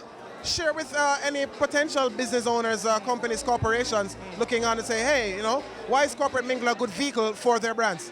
Okay, well, I mean, Corporate Mingle is Jamaica's #1 networking event and the longevity of it. But listen, once we put our Corporate Mingle on social media, no matter what day, I just said today's a Thursday, the first we ever kept on a Thursday, and over 100 odd persons are here. And we really started promoting this maybe 4 days ago. It's good value for money. It's what we call a ready-made chicken. Just like when you buy a rotisserie chicken, that's the concept. You sponsor the event and you get everything put together for you. Or you have to show up with your banners and you have an event with people here to sell your products and services too. With that said though, my introduction suggested that, you know, you have a team working hard behind the scenes. How difficult or easy is it to pull everything together? Right now, it's a little bit easier because we've done it for so long. We have a very good understanding. We have a template then that we work with, and our account executives, they work very hard behind the scenes. They put everything together. The key thing is working with our partners.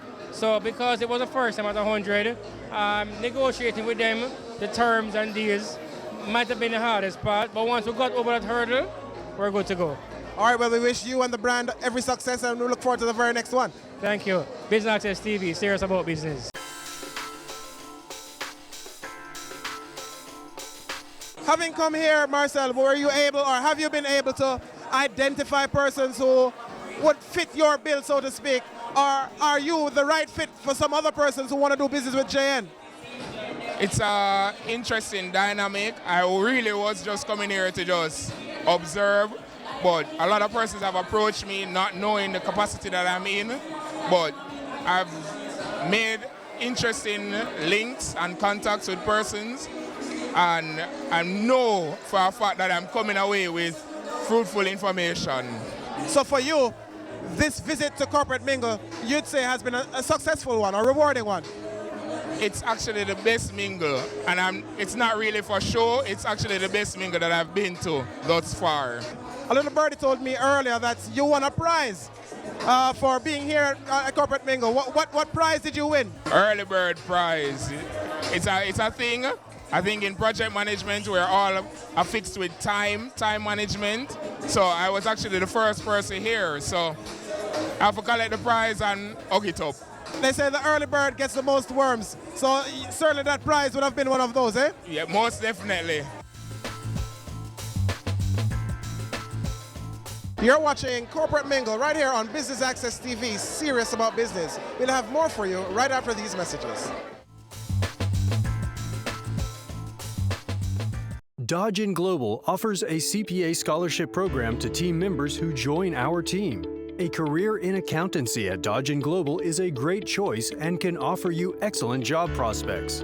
We believe that an accounting education is the greatest gift you can give yourself or anyone else. Few gifts make as significant an impact as the gift of an accountancy education with a job. It's a contribution that lasts a lifetime in the form of learning, opportunity, and success. Join our team and get the opportunity to be part of our CPA scholarship program. This scholarships awards program will be administered by the HR department of Dodgen Global. Requirement: first degree in accounting. Employed at Dodgen Global. Willing to pursue the CPA examination.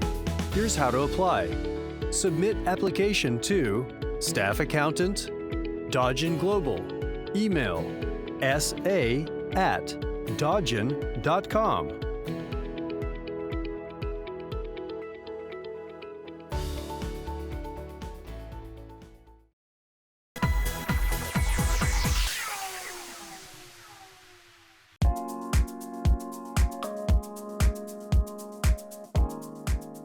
Welcome back to our coverage of Corporate Mingle here at 100. That's 100 Hope Road. With us now is Alexis Chin, and she's a marketing manager. What's the crowd like? Are people coming out? The crowd is amazing. I mean, we have everybody here. We have, of course, Jamaicans that just take over the sports lounge. So much so that we've opened up the terrace for lunchtime here. We have drink specials, and the feedback is really amazing, and we're just loving the vibe from everybody. Let's talk about 100 generally, because this space is becoming known for having like corporate events. There have been a couple of album launches. I've seen comedy shows. I've seen live music. Just talk us through the variety of enticing opportunities for persons to come for business or pleasure. Well, I mean, 100 is, it's like it's like an ultimate experience, an experience like you've never ever seen or heard of before. And we have a campaign running right now, a marketing campaign. It's called 100 Reasons, and this is just the answer to it. We have so much going on here. Every night of the week is a different event. Mondays we have crab night, Wednesdays we have our live night, Fridays we have fish fry, Saturdays we have Meritone here, and there's a lot more coming, and we have comedy on Tuesdays. I mean, this is the place that you want to bring your business members and have your meetings here. We have also companies that come here and they have their staff retreat here, and they take over the whole of the HDTV wall. It's just such an interactive place. There's just so much to do and so much that you can have here, and how to utilize this space is all up to you. And once anyone wants to stop by, whether a business or a pleasure or to make a booking, all they got to do is call 100 and ask for Alexis Chin. Yes, or you can just call 100. That person that answers the phone will help you as well. Right. But any special events I can help anybody with. As we continue here at Corporate Mingle, sponsored by GK Insurance, we've got the MC for the evening, Marlon Campbell. Marlon, Corporate Mingle has been off for a little while, but it's back with a bang. They've started with you, but just describe the atmosphere. No, it's good. It's just like the old Corporate Mingles. You have lots of professionals here. Networking, it is the premier networking event in Jamaica. This is a Phoenix. It's really good. It's back. Now, is Corporate Mingle something that you'd probably encourage business entities to sponsor, to be a part of? Definitely. I mean, one, you're getting a captive audience of a lot of persons who you'd like is your target audience overall for most products, at least, right? And as for the persons, like the professionals and so forth, it's a good place to come because your network is your network, or whichever way they want to flip that. But yeah, it's Corporate Mingle. I recommend it to anyone, everyone. If you're a leader in business, you're just starting, whatever, you work forward. It's a very, very good event. All right, well, we look forward to seeing you continue working in action. You're quite an impressive MC. When you have that microphone, you seem to come to life. I must pick your brain about that as well. Is this a lucrative income stream? We're not going to talk about that, but let's just put it this way. it makes sense doing it. It makes sense to do it. And you know, I always tell people that I'm the antidote for a boring event. So if you want the event have some fun and you want the event be lively, call me. I won't let you down in that area. But yeah, an event like this is easy to MC, really. It's just about mingling with my peers and just having a conversation with them. So I'm glad I'm doing this one and I'm looking forward to the next one. All right, so it's the host with the most. It's Marlon Campbell, the MC here at Corporate Mingle. They say good things come in threes, and I'm pretty sure we found a good thing right here. We've got from immediate right, Shauna, Nicolay, and Chantel, and they're all here at Corporate Mingle. Let's start with you though, Shauna. Corporate Mingle, a well-known brand, but why did you decide to come tonight? I came tonight to basically meet new people in the corporate world, advertise my firm, and to make new friends. All right, we'll talk a little more about your intentions of coming here. But Nicolay, how did you find out about Corporate Mingle tonight? We found it on Facebook, which was very convenient to us, and we signed up, and we're here tonight. All right, good stuff. Chantel, apparently you guys all roll together as a team. Describe your friendship or your association. Well, we are partners. We have a law firm, Howell, Johnson and Lawrence. So this is Johnson, Lawrence, and I'm Howell. We also have a corporate services, HAL Corporate Services, and we intend to register a restaurant, HAL Restaurant and Lounge. So we are building an empire, HAL. So yes, this is the partners. So I'm among some legal luminaries and strong businesswomen. Yes. All right, now describe your experience here. I mean, you're here obviously, as you mentioned, to promote your firm. Has it been productive for you so far? Yes, it has been. I've met a couple of people. Yes, exchanged business information. It has been productive. Can we expect moving on from here, probably in another year, maybe shorter, maybe longer, to hear of some project that was developed from meeting someone here? Actually, yes, we met up with some realtors, so we can expect purchases and sales very soon. So the opportunities are really endless. There's a lot of different persons here with a lot of different business ideas that can be useful to us. And so far, it's been very productive. Now, is this a sort of setting that you'd encourage small businesses, micro enterprises to participate in? Absolutely. Your business can't expand unless you network. So whatever events come out, network, meet people, build your business. Well, I had no idea that I would have been talking to three of Jamaica's strongest, youngest businesswomen just like that right here at Corporate Mingle. So the firm, Howell, Johnson and Lawrence, and we've got Shauna, Nicolay, and Chantel right here at Corporate Mingle. So Corporate Mingle is all about professionals being able to network and integrate and meet with each other in a very cool open space. And here we have with us Mr. Ramon Walker. Now Ramon, just share with us a little bit about the business you represent. What do you do? Well, I'm Ramon Walker, as you know, from Caribbean Insurance Brokers, and I'm an account executive. And we have a wide range of life, health, general insurance products available. I mean, just come to 94D Old Hope Road, right? And you'll be satisfied. That's all I can tell you. All right, now. We always take our customers to the ultimate value-added experience. Right?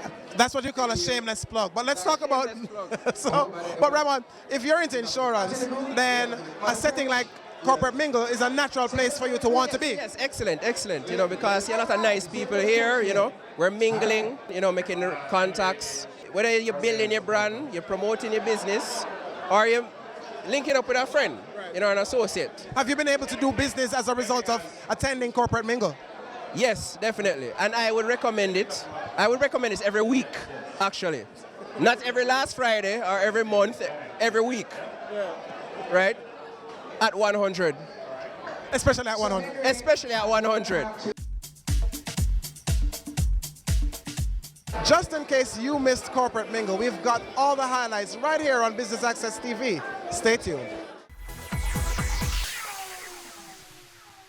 Cameo takes you behind the scenes of Jamaica's exploding creative industries to give you an insider's look at how creatives get the job done.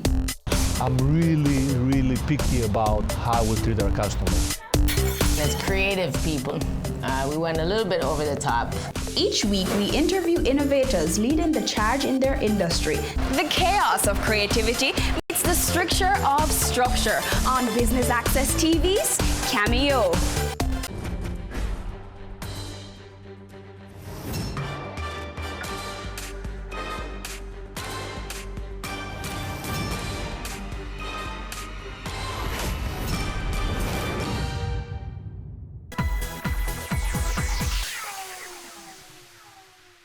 Welcome back to Corporate Mingle right here on Business Access TV. Let's take a look at some of what you would have missed just in case you weren't here.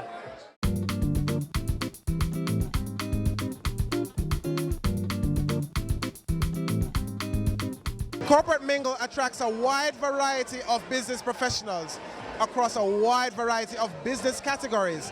One of them is security. This is Stephen Thompson of Stellar K9. Now, Stephen, let's share with us a little bit about what your business does. All right, right now what we're doing, we're based out of the United States, and we're training police dogs and military dogs for the JCF and JDF in the detection of illicit contraband, firearms, explosives, tobacco, so forth.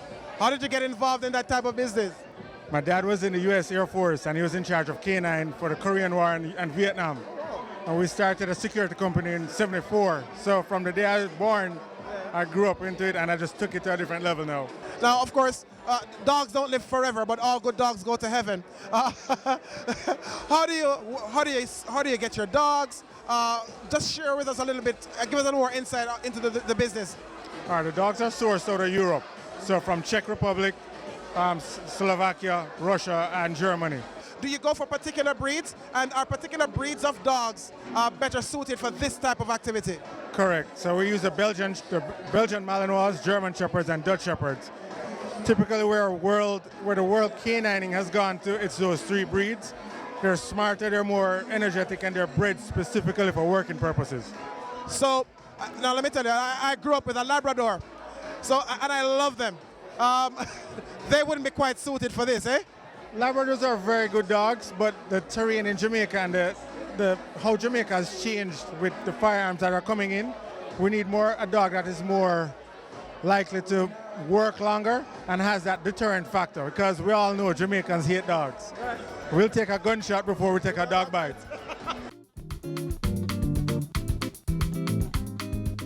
As we continue here at Corporate Mingle, we're catching up with another young professional who has just come to meet, mix, and interact. With us now is Sarah Lou Walker. Sarah Lou, just share with us a little bit about what you do. Okay, so I'm a paralegal assistant, and I work at a real estate law firm, and I run my own nonprofit organization called the Angelic Ladies Society, where we offer empowerment, mentorship, and social enrichment sessions for the girls inside South Camp Rehabilitation Center. All right, now you're here at Corporate Mingle. Why did you choose to attend? So Corporate Mingle for me offers a little bit more than the regular networking events that I usually go to. I meet a lot more of the echelons in corporate society, where you get to network, find out what they're doing, as well as meet new budding entrepreneurs and see how best you can collaborate or partner with them and share your ideas. Also for me, it sparks creative ideas as to what else I can do.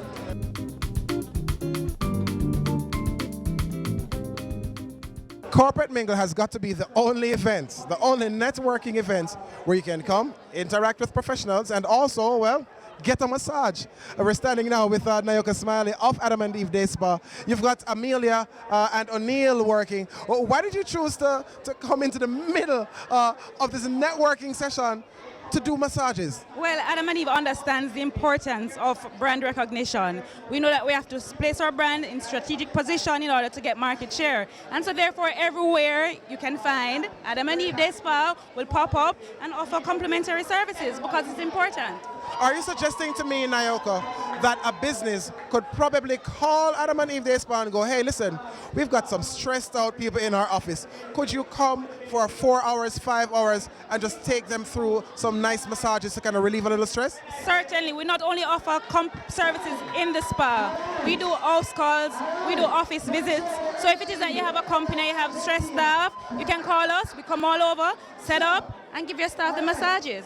What has the response been like when you do executions like this? Oh my God, it's always overwhelming. Like, when are you coming back? When are you coming here? When are you coming there? It's always overwhelming because massages are very important. It relieves stress. We're living a stressful time. So therefore, massaging is very important and persons that enjoy getting a massage. So once I'm through talking to you, then I can probably just go have a seat and have Amelia take care of my shoulders? Most definitely, most definitely. Can we expect to see Adam and Eve Day Spa at more corporate mingle events? Certainly, we have always been in support of corporate mingles. We find it as a very interactive engagement, and we always like to interact with our clients. So therefore, we're always on board for corporate mingle. Well, I'm going to relieve myself of some stress, courtesy of Adam and Eve Day Spa, and you should too. But guess what? You're missing out.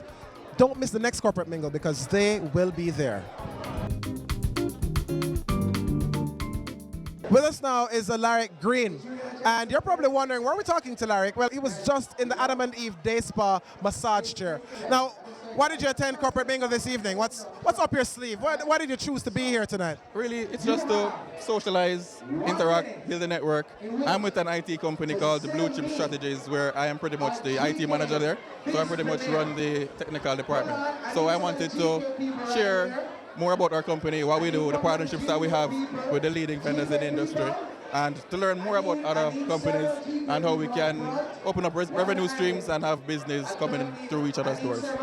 With all you just mentioned in terms of your intention for coming here, have you been able to meet that? Have you met anybody here who your services can be supplied to their businesses or vice versa? I do believe so. I've met some persons who are interested in IT services. In this age and age, everyone has a need for some sort of IT service. So whether it be disaster recovery, endpoint protection, or the hardware, because we're partners with Lenovo as well, there is somebody who has a need. And we've identified some persons so far, and we're very happy about that. Kudos to the organizers of the event. Of course, Larry Green of Blue Chip Strategies. Take a look right here at Corporate Mingle.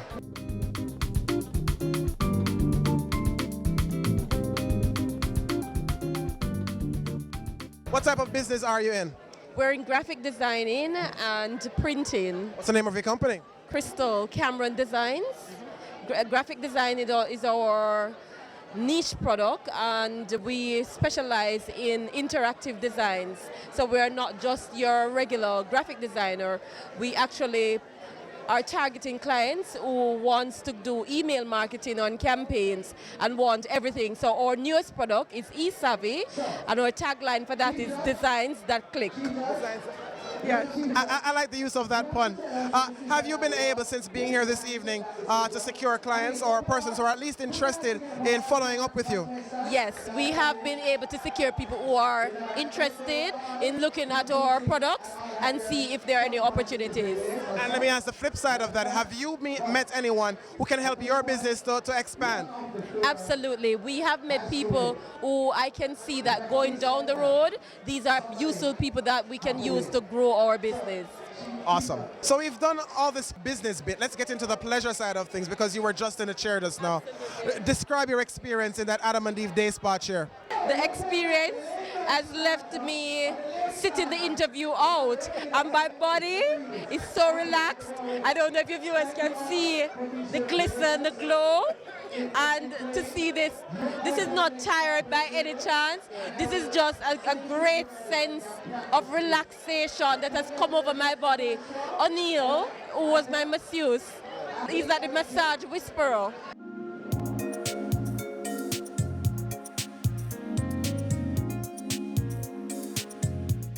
We're pretty much back where we started, except that the difference now, the place is lit. Like, literally, it really is lit. So there are lots of folks on the inside of Corporate Mingle. Over 100 persons came out tonight for Corporate Mingle. Networking with a Purpose was brought to you, of course, by Creative Media and Events, and sponsored by GK Insurance. Thanks for joining us right here on Business Access TV. Serious about business.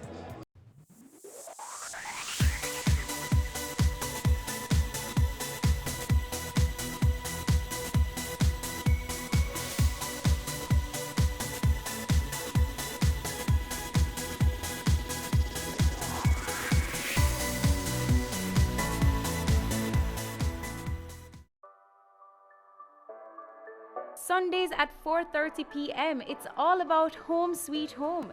Get your half-hour dose of the business of real estate, from laws and concepts to reality, building, buying, or renting.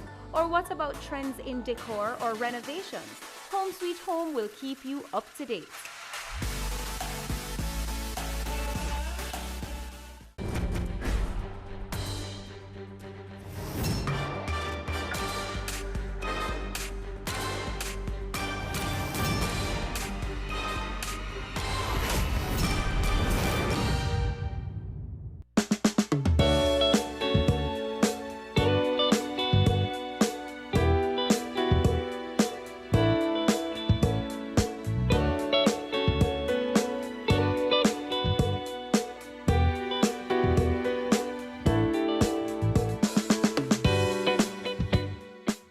Empowering deaf and hard of hearing people to help build our nation. That's exactly what the Jamaica Association for the Deaf is doing. Caring Hands recently visited the facility to meet some of the people that are benefiting from the association and who are helping to make a change. This is Kamar Groves, a deaf culture facilitator and technical assistant at the Jamaica Association for the Deaf. Having lost his hearing at the age of 3 following a bout of fever, Groves has proven himself to be very adept at computer repair and installation, and has become a proficient videographer and editor since joining the JAD in 2005. Basically, my role is I'm a technician, and I have actually a variety of responsibilities. One being I do computer repair, as well as I develop manuals such as the manuals they use for teaching sign language in the sign language class, as well as create DVDs for teaching various participants to learn sign language, as well as creating those DVDs for instructional purposes on helping people to develop the sign language appropriately. And then I also travel to various of the schools to do filming for whatever is needed, whether it's for the teachers or or even the students. And then we have a team that work together to evaluate the filming, what needs to be changed, what needs to be improved, and then also, you know, what we can do with helping the students to improve in their sign language skills. When I first started working here at JAD, I was doing what is called BLSH, which is both language, spoken, heard. That's what it classifies as. And basically what it is we had a variety of children's storybooks that we would translate into Jamaican Sign Language. And then we would visit parents' homes and teach them how to sign those stories so that they can read with their children in those storybooks in sign language. And as time went on, I became the official technician here. My achievements, I would say, is one, getting married. And I got married to a hearing person, which is something I wanted to do, as well as being able to assist others by doing computer repair, as well as being able to expand my skills of teaching sign language as a sign language instructor, as well as being part of, for example, member of the board. So being able to participate in that. And now I'm a president of Deaf Sports Jamaica. So I have achieved quite a number of things in my life.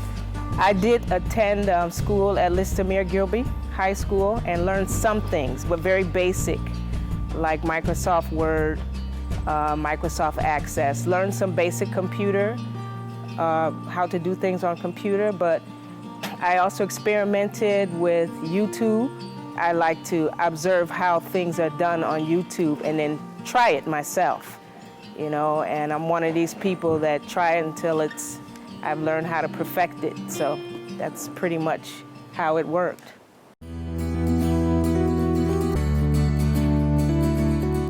Some members of the deaf community are being equipped to gain meaningful employment through skills training at the JAD Bindery. The Bindery had its genesis as a skills training facility to train deaf youth in the craft of presentation and renovation of bookbinding. It was conceived as a center that would provide vocational training in a profession which was compatible with the deaf community. My name is Valerie Facey. I'm chairman of the Danny Williams School for the Deaf. I am a member of the executive board of the Jamaica Association for the Deaf. And I am the person who conceived of the idea of the bindery and is hoping to see this new building for a bindery happen before I leave the planet. I've always been passionately involved with books. I love books, and I'm now a sort of very small publisher. But publishing and binding and anything to do with books is very dear to my heart. And I thought, you know, I think this would be a good thing for people who are deaf, because you work with your hands and your eyes. And as long as you have dexterity of your hands and you have an eye for design, and it would be something that you could be trained to do. You don't need to talk, really. And so it was an experiment. And it actually worked very well to begin with, but we didn't know enough about running a business, and so unfortunately we failed on that occasion after quite a few years. And then we reestablished it, I think it's nearly 20 years ago now, up at Papine, where we now have the Lister Mayor Gilby School, and on one side of the road, and this is all at Papine. And we have the Danny Williams School and the preschool on the other side. So we're still out there trying to find a way to put up this building so that we can expand the bindery into something that will really be meaningful and will be self-sustaining and make a real mark for the deaf, because we can do all sorts of wonderful products. Desk sets, for example, which is leather or bindery material. We can do portfolios, scrapbooks, wedding albums, funeral albums, guest books. I mean, there's no limit to the number of things we are capable of doing. But we need space to be able to train more people, and we need the facilities first before we can really move on with this. But I'm determined this year that we've got to get it done.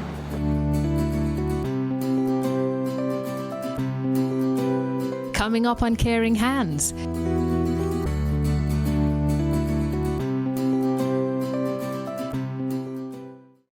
Your business matters. Business Access TV offers you the most innovative and effective advertising solution for your business, specializing in B2B sales, cost-effective solutions, the customers you want, the repetition you need. No matter the size and nature of your company, your business matters. Call us at 876-291-6233 or 876-376-4225. Email sales@batvja.com. Take the guesswork out of improving your IT infrastructure. The field of IT changes so quickly that it can be hard to plan a strategy while keeping up with technological advancements. Yet, without a strategic roadmap built on data-driven insights, your staff can be overworked, spending excessive time putting out technical fires, instead of focusing on strategic tasks that fulfill core business needs. Our IT consulting services are the first step towards transforming your enterprise IT and improving your business efficiency. Our experts have the industry experience and best-in-class tools to methodically assess your entire support operation. We look at your IT support services holistically, identifying improvement areas that will have the greatest impact on employee productivity, service levels, and customer satisfaction. Need help improving your infrastructure uptime? Contact us to discuss a solution that will provide you greater productivity and efficiency. Email info@dodgen.global. Website https://dodgen.global. In this one degree, you're able to do many things. I think the field found me. I'd rather work with the deceased than work with the living. Let us open your mind to careers you've never considered. Miniature model maker. Game technician. Animator. With empowerment. Career moves. Anywhere money is, that's where I am.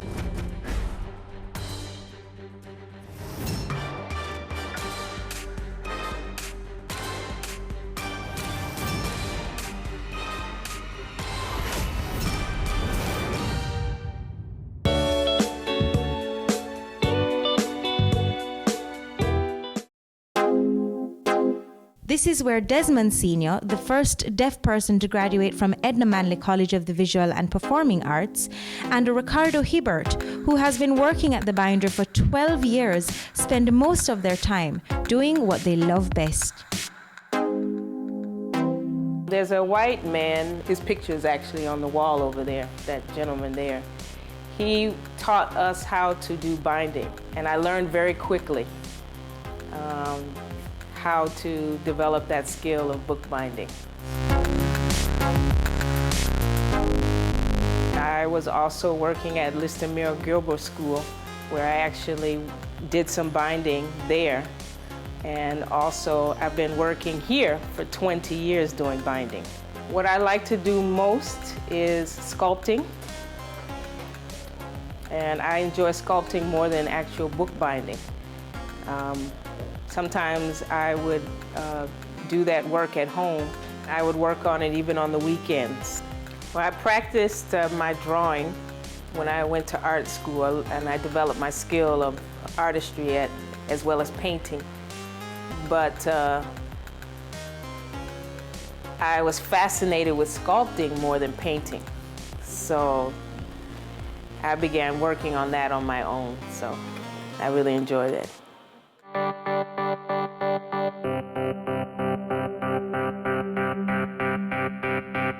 Well, I wanted to tell you a little bit about my background.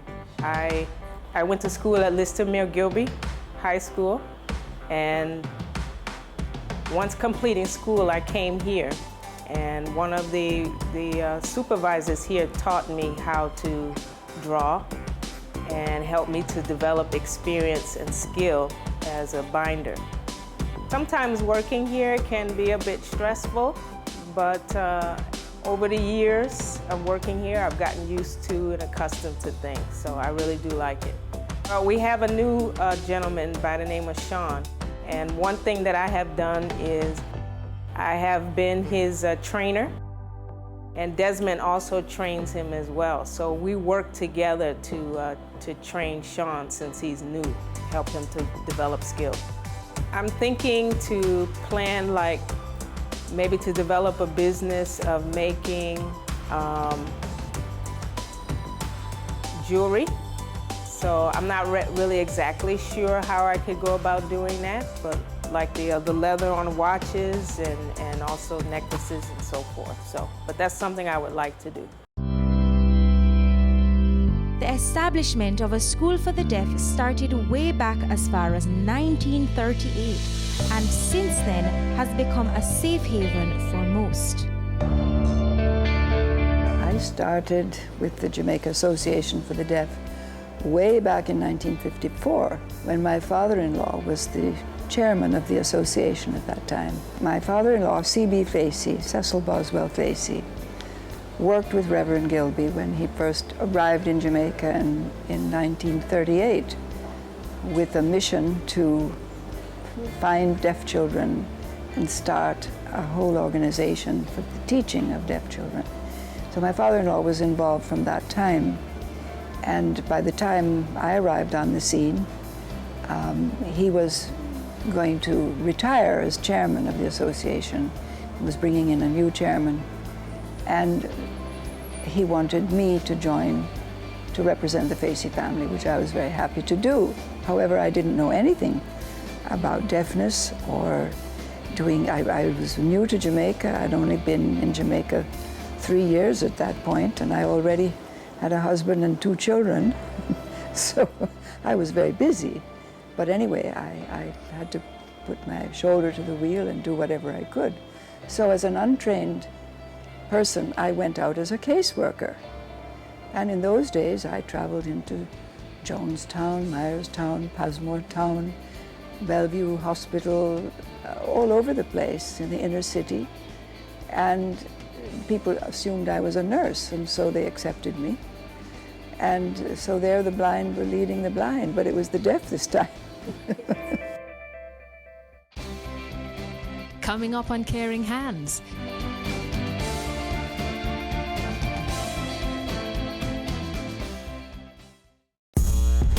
I started out selling out of the trunk of my car. If everybody think the same way, everybody going in the same line. Being an entrepreneur takes everything that you've got. Weekends? What's weekends? We work on a weekend. There are real opportunities everywhere you look. But you have to have the passion. If I do my part well, then everything is okay. We believed in ourselves and our families believed in us. Being convinced of this great opportunity, why we are all here doing what we're doing now. Takes you behind the scenes of Jamaica's exploding creative industries to give you an insider's look at how creatives get the job done. I'm really picky about how we treat our customers. As creative people, we went a little bit over the top. Each week, we interview innovators leading the charge in their industry. The chaos of creativity meets the stricture of structure on Business Access TV's Cameo. I am Jackie Tyson, and you're watching Business Access TV, serious about business.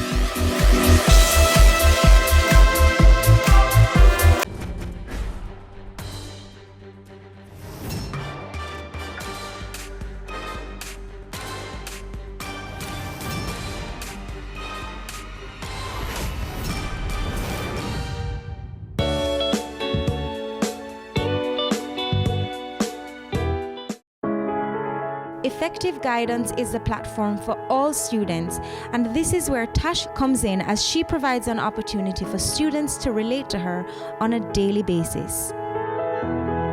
I work as a school counselor.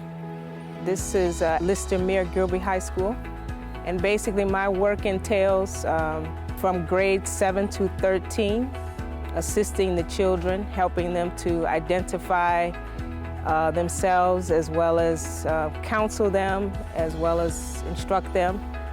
And that's from grades 7 to 9. Now, from grades 9 to 10, I work with those students to help them to, once they identify who they are, they know who they are, help them to establish goals for the future, help them to analyze their skills, what it is they value in life, and I work with them on a one-on-one basis so they can identify what their goals are for the future. From grade 10 to 11, I assist them with career planning, how they can transition from school to work, providing them with resources, whether they want to attend university or to do some type of particular job. I assist them with helping them get training to do that. So I also do parenting and work with the teachers as well to help lessen behavioral problems with the students, as well as work with the parents on any challenges that they're having at home, assist them with that in order to help them to advance well here at school.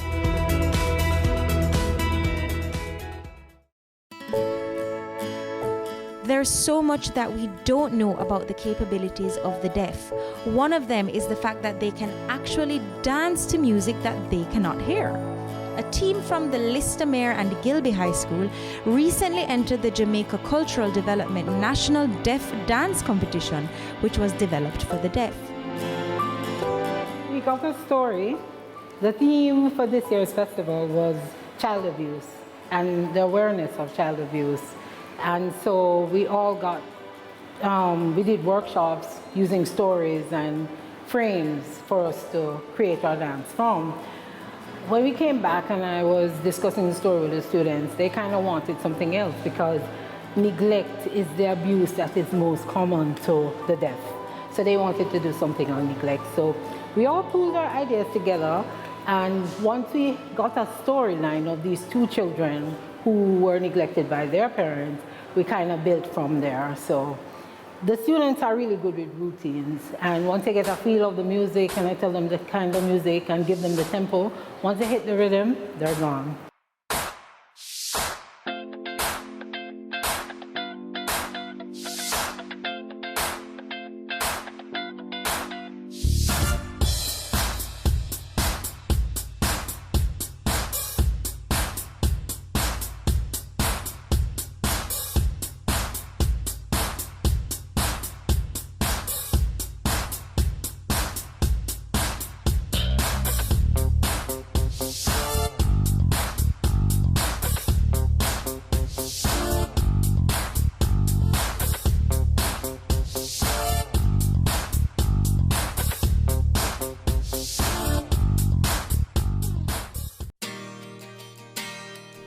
Despite the challenges, there is always hope, and the love that they have for what they do gives them the satisfaction in knowing that they are helping to make a difference in developing themselves as well as others. Sometimes working here can be a bit stressful, but over the years of working here, I've gotten used to and accustomed to things, so I really do like it. They are full of a lot of energy. It's really a great experience working with them. The thing I love most about my job, the children. I really love it, I do. I feel personally that everyone has their individual potential. And working with the students, and I see the students have their aha moment, so to speak, recognizing their own potential, it brings me great satisfaction being able to learn various skills from volunteering here in the past, working with other teams, has really personally benefited me. It has empowered me to be more of an advocate, as well as to teach others or educate others on how they can work with the deaf community, as well as empowering other deaf people within the community. My actual goal, since I work as an artist, what I would like to do is have my own exhibit. The work that goes into teaching those children and trying to make them citizens of this country and to be educated, it's a miracle when that happens.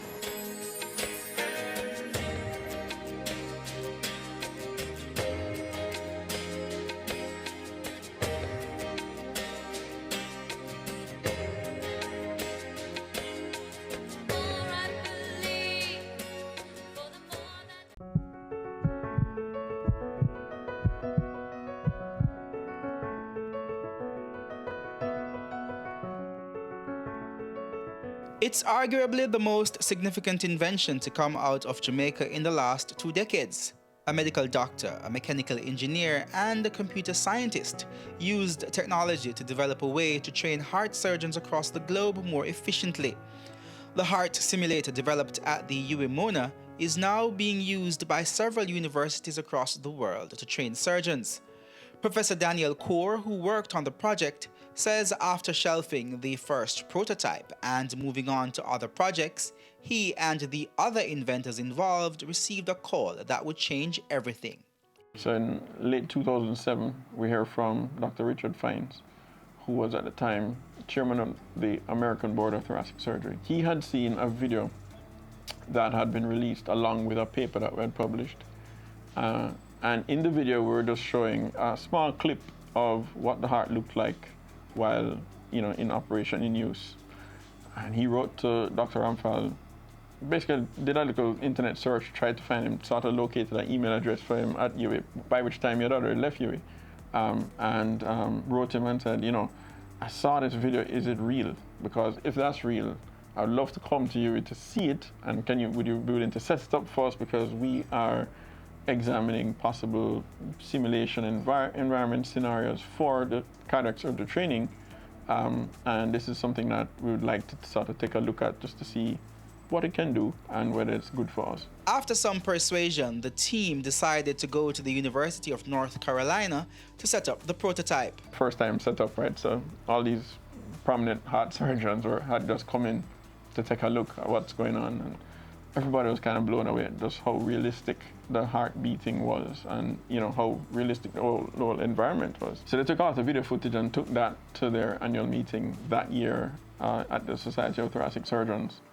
And with that video at that meeting, just sort of, caught the eye of everybody who was at that symposium that year. And that ended up getting us invited to technology symposium for cardiothoracic surgery. And we got re-invited year after year. Soon after that, the UWI developed heart simulator was a sought-after tool when it came to training heart surgeons. It then got to a point where other places wanted one. They kept saying, how can we get one of these at our institution? So it was kind of around that time, that was started around 2009, that we started talking about how to get multiple ones of these. And by around 2011, we'd actually built them. So in that interim, we had negotiations, sort of thought about how to sort of make it a little more structured and sort of help ourselves get to the point where we could be talking to people who might want a license. The simulator then ended up in some of the top medical schools in North America, revolutionizing the way heart surgeons were being trained. Harvard's Mass General Hospital, University of Rochester, there was a University of North Carolina, Johns Hopkins, Vanderbilt, Mayo Clinic, University of Washington, and Stanford. This was the first time ever heart surgeons in training were being exposed to real-life circumstances. Kind of what I mentioned before, where you might have the pig's heart in a bowl, or I suppose if you're working with a cadaver, which is going to be realistic, but it's a dead person, but nothing where the heart is, or actually a live pig. That is the closest that you could come if you wanted to get a full-blown operating room scenario where you are standing around, there's a apparently living, beating heart, and you have to give the right instructions, and you have somebody controlling a pump, somebody controlling anesthesia, and then you have your partner in front of you, you're supposed to be giving the right instructions, and you're learning not just the specific procedures, but also the management of your team. The only way you could really reconstruct that without having a real patient on the table was a live pig. That was the closest you could come. So what our simulator was providing these guys with was a context in which they could reconstruct any scenario they wanted, when they wanted, at the time they wanted. So from the purpose of teaching, if today's lesson was to teach you something that hardly ever happened, they could make sure it's scheduled what's going to happen because you set the simulator up to deliver that. So for them, that was a great opportunity to change how training in cardiac surgery could work, right? And at the same time, you're getting this high fidelity model, right? So you're not putting any patients at risk.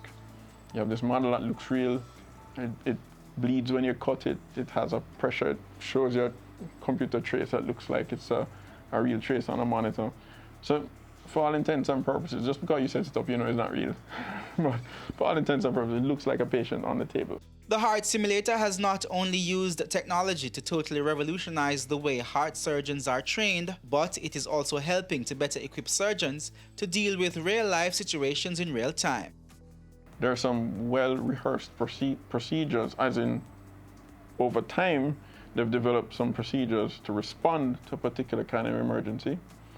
But if you as a resident only get trained via the operating room, then the only scenarios that you become familiar with are the ones that you see. Now, of course, if you see 100 cases, 200 cases, then they start thinking, okay, you're ready, you're competent, you can go, and you are going to be certified as capable of practice on your own. But what if the scenario that we're worried about isn't one that occurs so frequently? It might be 1 in 1,000 cases, it might be 1 in 2,000 cases. Those are still potentially life-threatening. You still want somebody who is going to now become an attending to know how to deal with them. And in the old situation, before our simulator, the only way they would have really gotten that exposure is through a textbook or somebody telling them, if you ever encounter this is what you're supposed to do. So it's kind of a hypothetical, and the response is really a kind of theoretical response, or it's a hypothetical one anyway. With a simulator, we can now say, okay, next week's lesson going to be how you deal with this. And I can tell you what you must do, and I can set up the simulator to make that emergency occur. So while you're doing your thing, suddenly something happens and you say, what's going on? And it's for you to A, recognize that there's that emergency going on, and then B, act appropriately. So you can actually now practice that, which is not something that you could have done easier before. The heart simulator is the first UE patent to be commercialized, and with the recent commitment from Finance Minister Dr. Nigel Clark to pump more government resources into research and development, it is hoped that more patented inventions coming out of the University of the West Indies can be commercialized.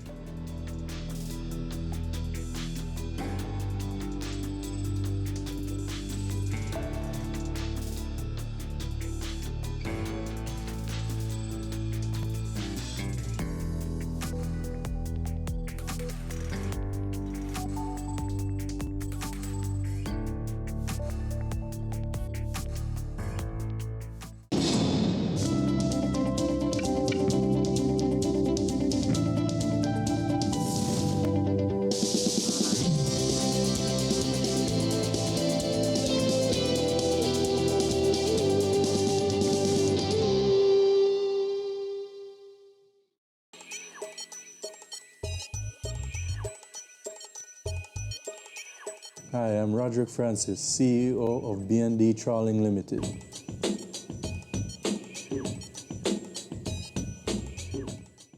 The business was actually started by my father about 35 years ago.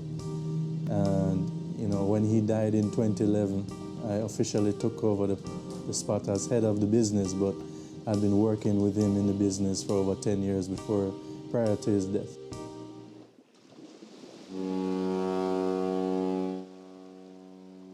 We have been established from 1980, and my father has always been involved in boating and boats, and his father was a marine pilot, so he's been around boats all his life and fishing all his life. So at that point in time, I guess he wanted to make a commercial activity out of it, and people love seafood, so I guess it was a natural transition for him.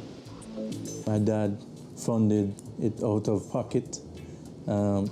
He already had some boats, so started with his boats that he had, and then when he was able, he purchased, really specific kind of commercial fishing boats, and then took it from there. B&D Trawling's mandate is to provide the highest quality seafood to the global marketplace. So the two main items that we export all over the world are conch and lobsters. They're all fished in the Jamaican waters, and we're also recently fishing deep water snappers as well.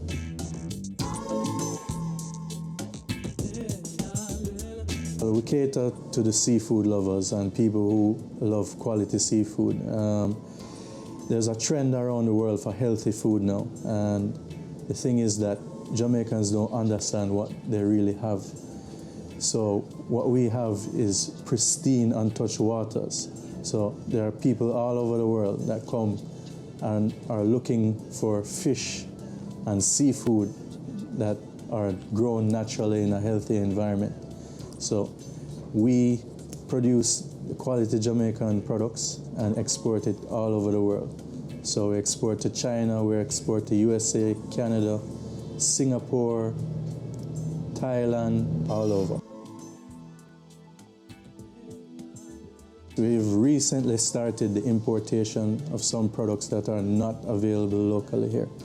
So we have partnered with a major seafood distributor in the US, which we have been exporting to for over 30 years by the name of Beaver Street. Their brand is Seabest, and we have been packaging products under their brand for over 30 years. And it was just a natural progression for us to start distributing the brand here in Jamaica, including the Jamaican line of products as well as other products that are not locally available here, such as salmon and shrimp and scallops.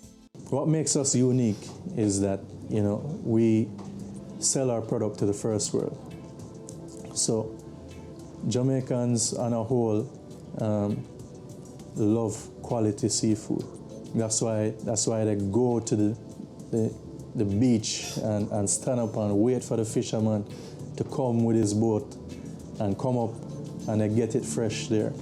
So what we are doing and what makes us different is we really try to bring that to the customer without the hassle. So, you know, you don't have to go down to the beach to fight for your fish. You can come to our outlet, you can come and you can get the same quality that you get there, or even better, at an affordable price and in a great environment. So what makes us different, what makes us competitive? Mainly, again, the quality of our produce.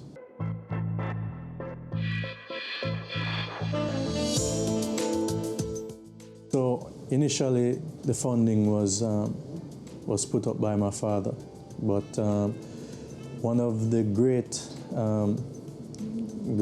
growers or facilitators of our business has been our partner, Exim Bank, and really they have helped us to really grow the company rapidly in the direction that we have wanted, with, you know, low-cost financing, US dollar loans and things like that.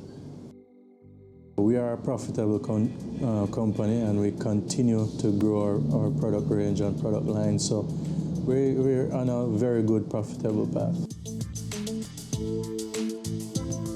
Where our business is located is very strategic. We're located on the port of Kingston, which is strategic not only for vessels to dock here, but also in close proximity to the airport, as well as to the Kingston Wharves and Kingston Container Terminal, which most of our goods go out on. So it's very strategic. It also helps us to increase the quality of our product, because usually there may be one other plant in Jamaica that is located on the waterfront. So what this does for us is increase the quality that we're able to produce. So it comes directly from the boat into the plant instead of coming by boat, then travel by land and going everywhere. So that's how we keep our quality increased as well.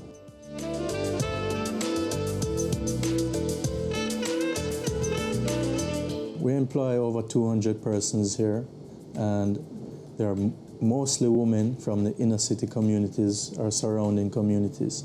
And we very much believe in community development and supporting our surrounding communities. So the first place we look is right in our neighboring communities where, you know, jobs are hard to find.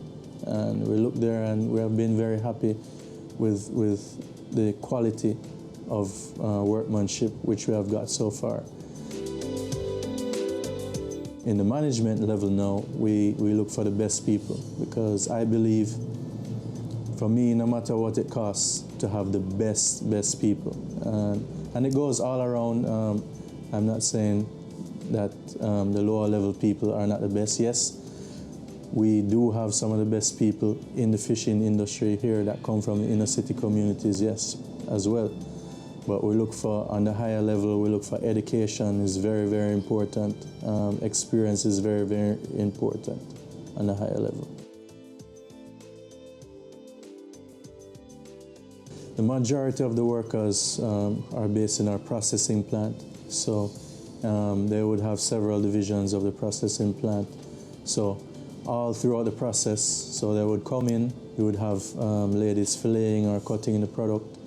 Then you would have people washing the product. Then you would have people weighing the product. Then you would have people bagging the product all the way through to the end process, and until it's loaded into a container and shipped. Our culture is definitely family-oriented. When my dad started this business and he was here, you know, he was very much a family man, and everybody, every employee that has been here, some of them from the beginning, we still have employees that have been here for 35 years with us. And it's just a family environment. We can have an open door policy. Anybody can come and talk, and any issue, it can be outside of business, anything, and we all come together and help each other when we need it. Typically, I work about 12 hours per day, so about 9 to 9 in office, and then plant workers work on a shift basis as well. So some persons may come in at 6 o'clock and leave earlier. Some may come in at 10 and leave later. So it's flexi hours, and sometimes during the lobster season, or most times, we have a night shift as well. Being an entrepreneur is very tough, especially a business owner, and time management is a very, very tough task. So the major challenge will be to balance, work and life, and home life, and being a young family member, or I would say having a young family. It's very, very tough, and you have to kind of carve out time for your family and make sure that you make that time, because basically it's your business, you're so enthusiastic about it, you want it to succeed, and then so you put all your time and your effort and everything into it, and really try to keep it as vibrant as possible. And a lot of the times when you do that, your personal life suffers. So the challenge now is being able to really create that balance.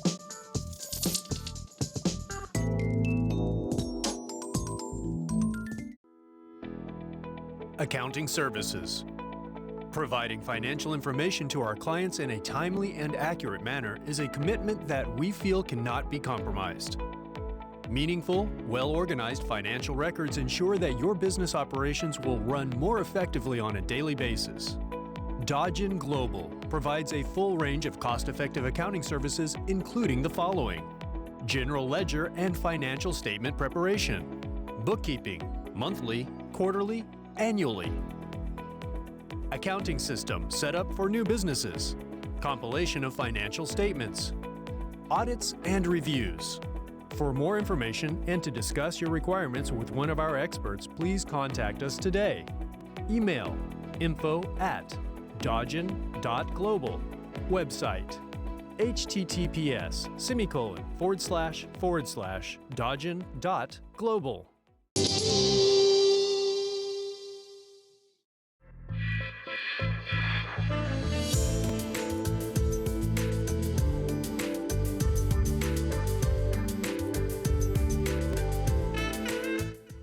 As CEO, you always really want to think about the big ideas. Where do you want to take the company?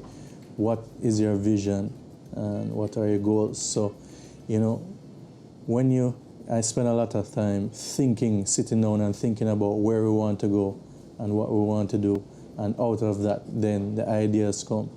So you kind of focus on the consumer, focus on the market, and see where it's shifting, see where it's going to be tomorrow, and kind of innovate before, so that when the market shifts, you'll be in that position to really take advantage of the market.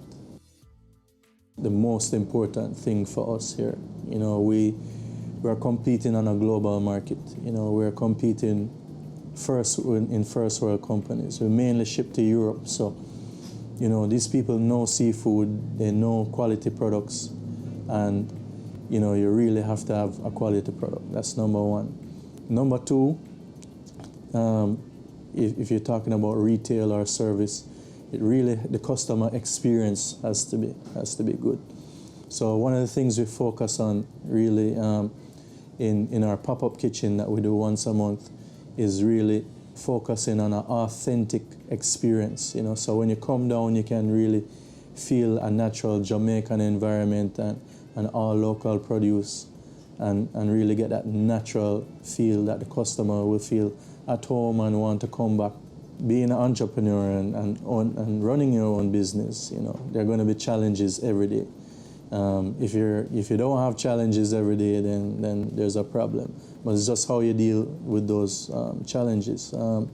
Being a primarily export company, our main challenges are red tape issues or having, a competitive environment here. So when I speak about competitive environment, again, we're competing on a global marketplace. So our competitors have access to cheap fuel, cheap electricity, cheap labor, all of those things. That's what we're competing against. And Jamaica doesn't necessarily have some of those items. So you really have to kind of be innovative and creative and try to, get in a niche where you can create that efficiency to be able to compete globally. My failures have been too many to mention. So I'm not going to really single out any failure, but I can say, I fail all the time. And anybody who doesn't fail or hasn't failed I can say, has never been or never will be successful. So failure is not the problem, is how you recover from failure. And that's one of the main success factors of an entrepreneur. So the successful people, they will learn from their failures, and what John C. Maxwell would say is fail forward. So you would fail and build up from it. Now, if you fail and you keep making the same mistakes over and over, then you're going to be in a problem. So it's just how you react to the failures and how you overcome them and keep going. You try to prevent as many mistakes as possible, but it's part of the failure. You can't prevent mistakes. Mistakes will happen, things will happen, markets will change, everything will change, and you just have to react, and you have to react quickly and in a positive way.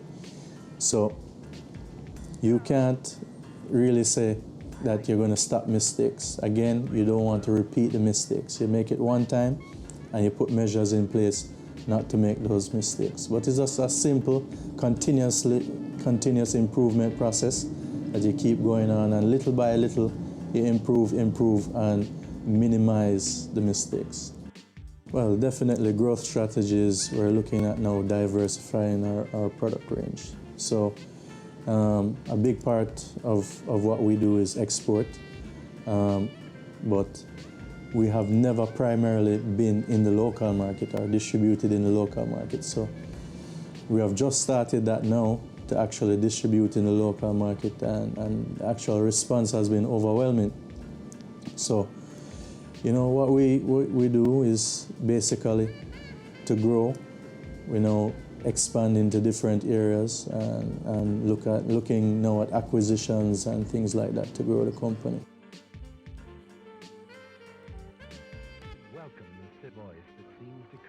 Our most successful form of marketing thus far has been social media. It's really on the cutting edge right now. Jamaica, being lovers of phones, lovers of TV and computers and that kind of stuff, social media is really taking it to the next level now. And really, if you want to stay on top of your game and grow your business here and overseas, the best tool right now, most effective tool is social media. Right now, for social media, one of the biggest tools that we use are video and actually, cooking tutorials, things like that, which get people engaged and get them trying your product and testing it and reviewing it and that kind of stuff. So definitely moving more towards video. For me, I'm willing to go to the ends of the earth to succeed, because for me, failure is not an option. I must succeed, I will succeed, and for me, as long as I keep that attitude, I will succeed. One of the best things you can do, or one of the main laws for success, is having a positive attitude. I really can't stress it enough. But there's a book, one of my favorite books, called The Law of Success, written by Napoleon Hill. And anybody who is really interested in being successful, they really need to read that book. And it lays out really all the different points of what becoming successful entails and how you get there. But one of the main things, of course, is knowing where you want to go, knowing what you want to do, and keeping it on the forefront of your mind, and just pushing every day to achieve that goal. I define success as, balance. And, when I mean balance, sometimes people value success as having money or having, material things. I don't really view that as success. For me, success, I view it as being to help people. So I have a business so that people can be employed and generate, income, that kind of stuff, and have a healthy lifestyle. So when I talk about successful, I talk about having good relationships with your family, having a balanced lifestyle, healthy lifestyle in terms of, just the food you eat, everything, So success for me is a balance of work, personal life, and charitable things. Of course, I have fears, my greatest fear, I would say, is there's always a fear of going out of business or that kind of fear. But, I don't really fear it. The fear is always in the back of your mind, and that's why you always have to, be on top of your game, really push hard to be, successful in business and really stay on top of the things that make your business successful. So it's there in the back of my mind, pushing me like with a stick there to keep doing my best, keep going the extra mile. But failure or it fuels me.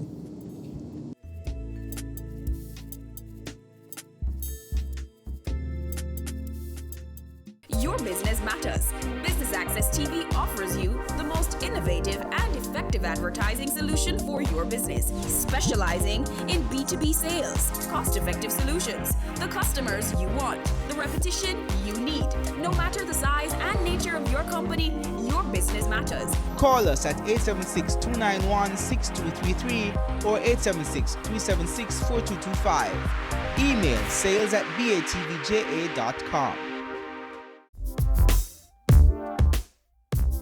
If you want to be successful, you really have to have what Mr. Hill would call a definite purpose. So what it really is where you want to go, what you want to do, where you want to be. And that's what fuels me.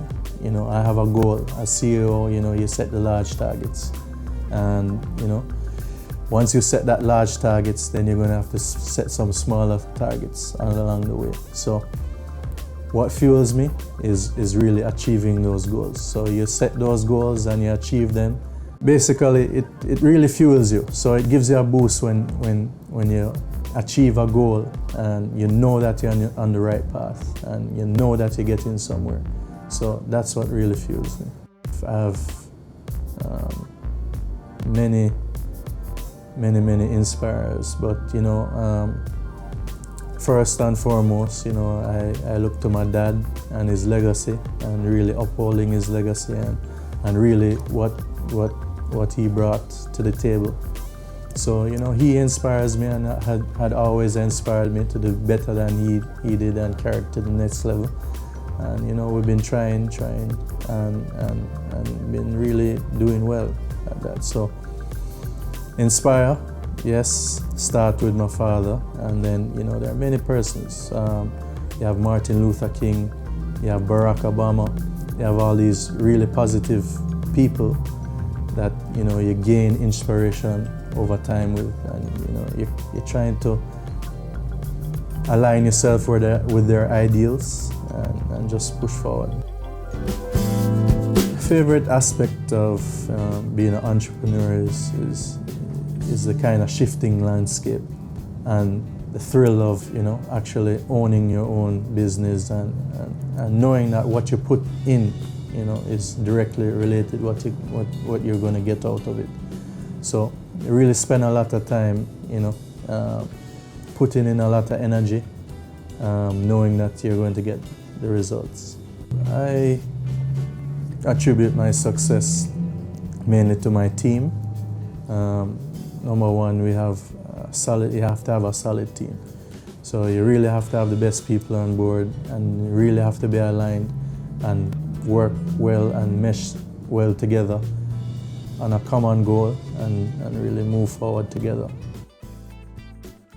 I don't have one event that I can single out to say that has been my most satisfying moment. You go back and you look at it and you set your overall large goal, and in between you have your small goals. And the most satisfying moments are when you achieve your milestones or your small goals along the way, and it really gratifies you. I mean, any entrepreneur, any business owner is going to have to make many sacrifices. You make sacrifices in time, you make sacrifices in money, you make all sorts of sacrifices. And believe me, I don't think there's a time when you stop sacrificing. But the challenge is really to create a balance. So, now, you really invest a lot of your time into your business, and you really have to try and spend some time with the family as well, and really know that business is not everything in life, even though, you really want to push and remain successful. Non-work time, I'm a seaman, so love to go out on the boats or go out on the water, that kind of stuff. I really enjoy doing that. What makes me happy? Being healthy, having a great family, that really makes me happy. And achieving my goals. Well, future plans, definitely we want to, on a smaller scale, open up a 5-star seafood restaurant down here on the downtown Kingston waterfront. We're looking at building a new plant, which will cost us about $20 million US, state-of-the-art plant. So we're looking to expand, we're looking to do new things, but remain focused on export so we can really bring in that foreign exchange and stop the sliding dollar. So if you want to start your own business, my first piece of advice would be to get your education. Education is extremely important in an extremely competitive business environment. So number one, get a college education. Number two, you need to always go the extra mile. So if you want to start your business, you really have to go over and above and go the extra mile in doing your business. Third, don't be afraid to fail. You're going to fail, and it's just how you react to those failures which will make the difference between your success and the other person.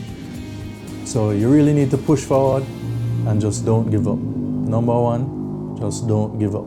Keep pushing.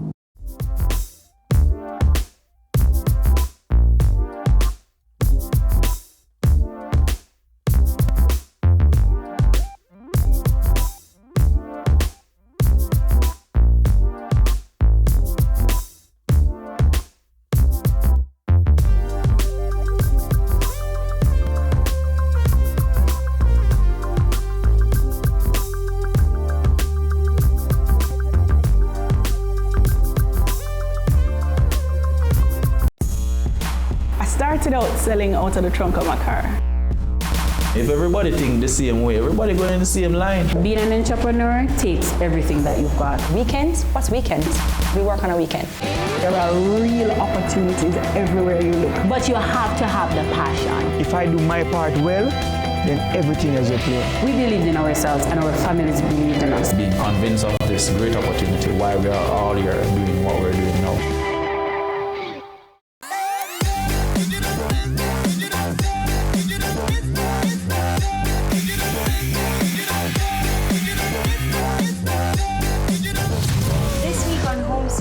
We go around Jamaica to visit a few of our most historical homes, each with their own little story. Our first stop, let's find out.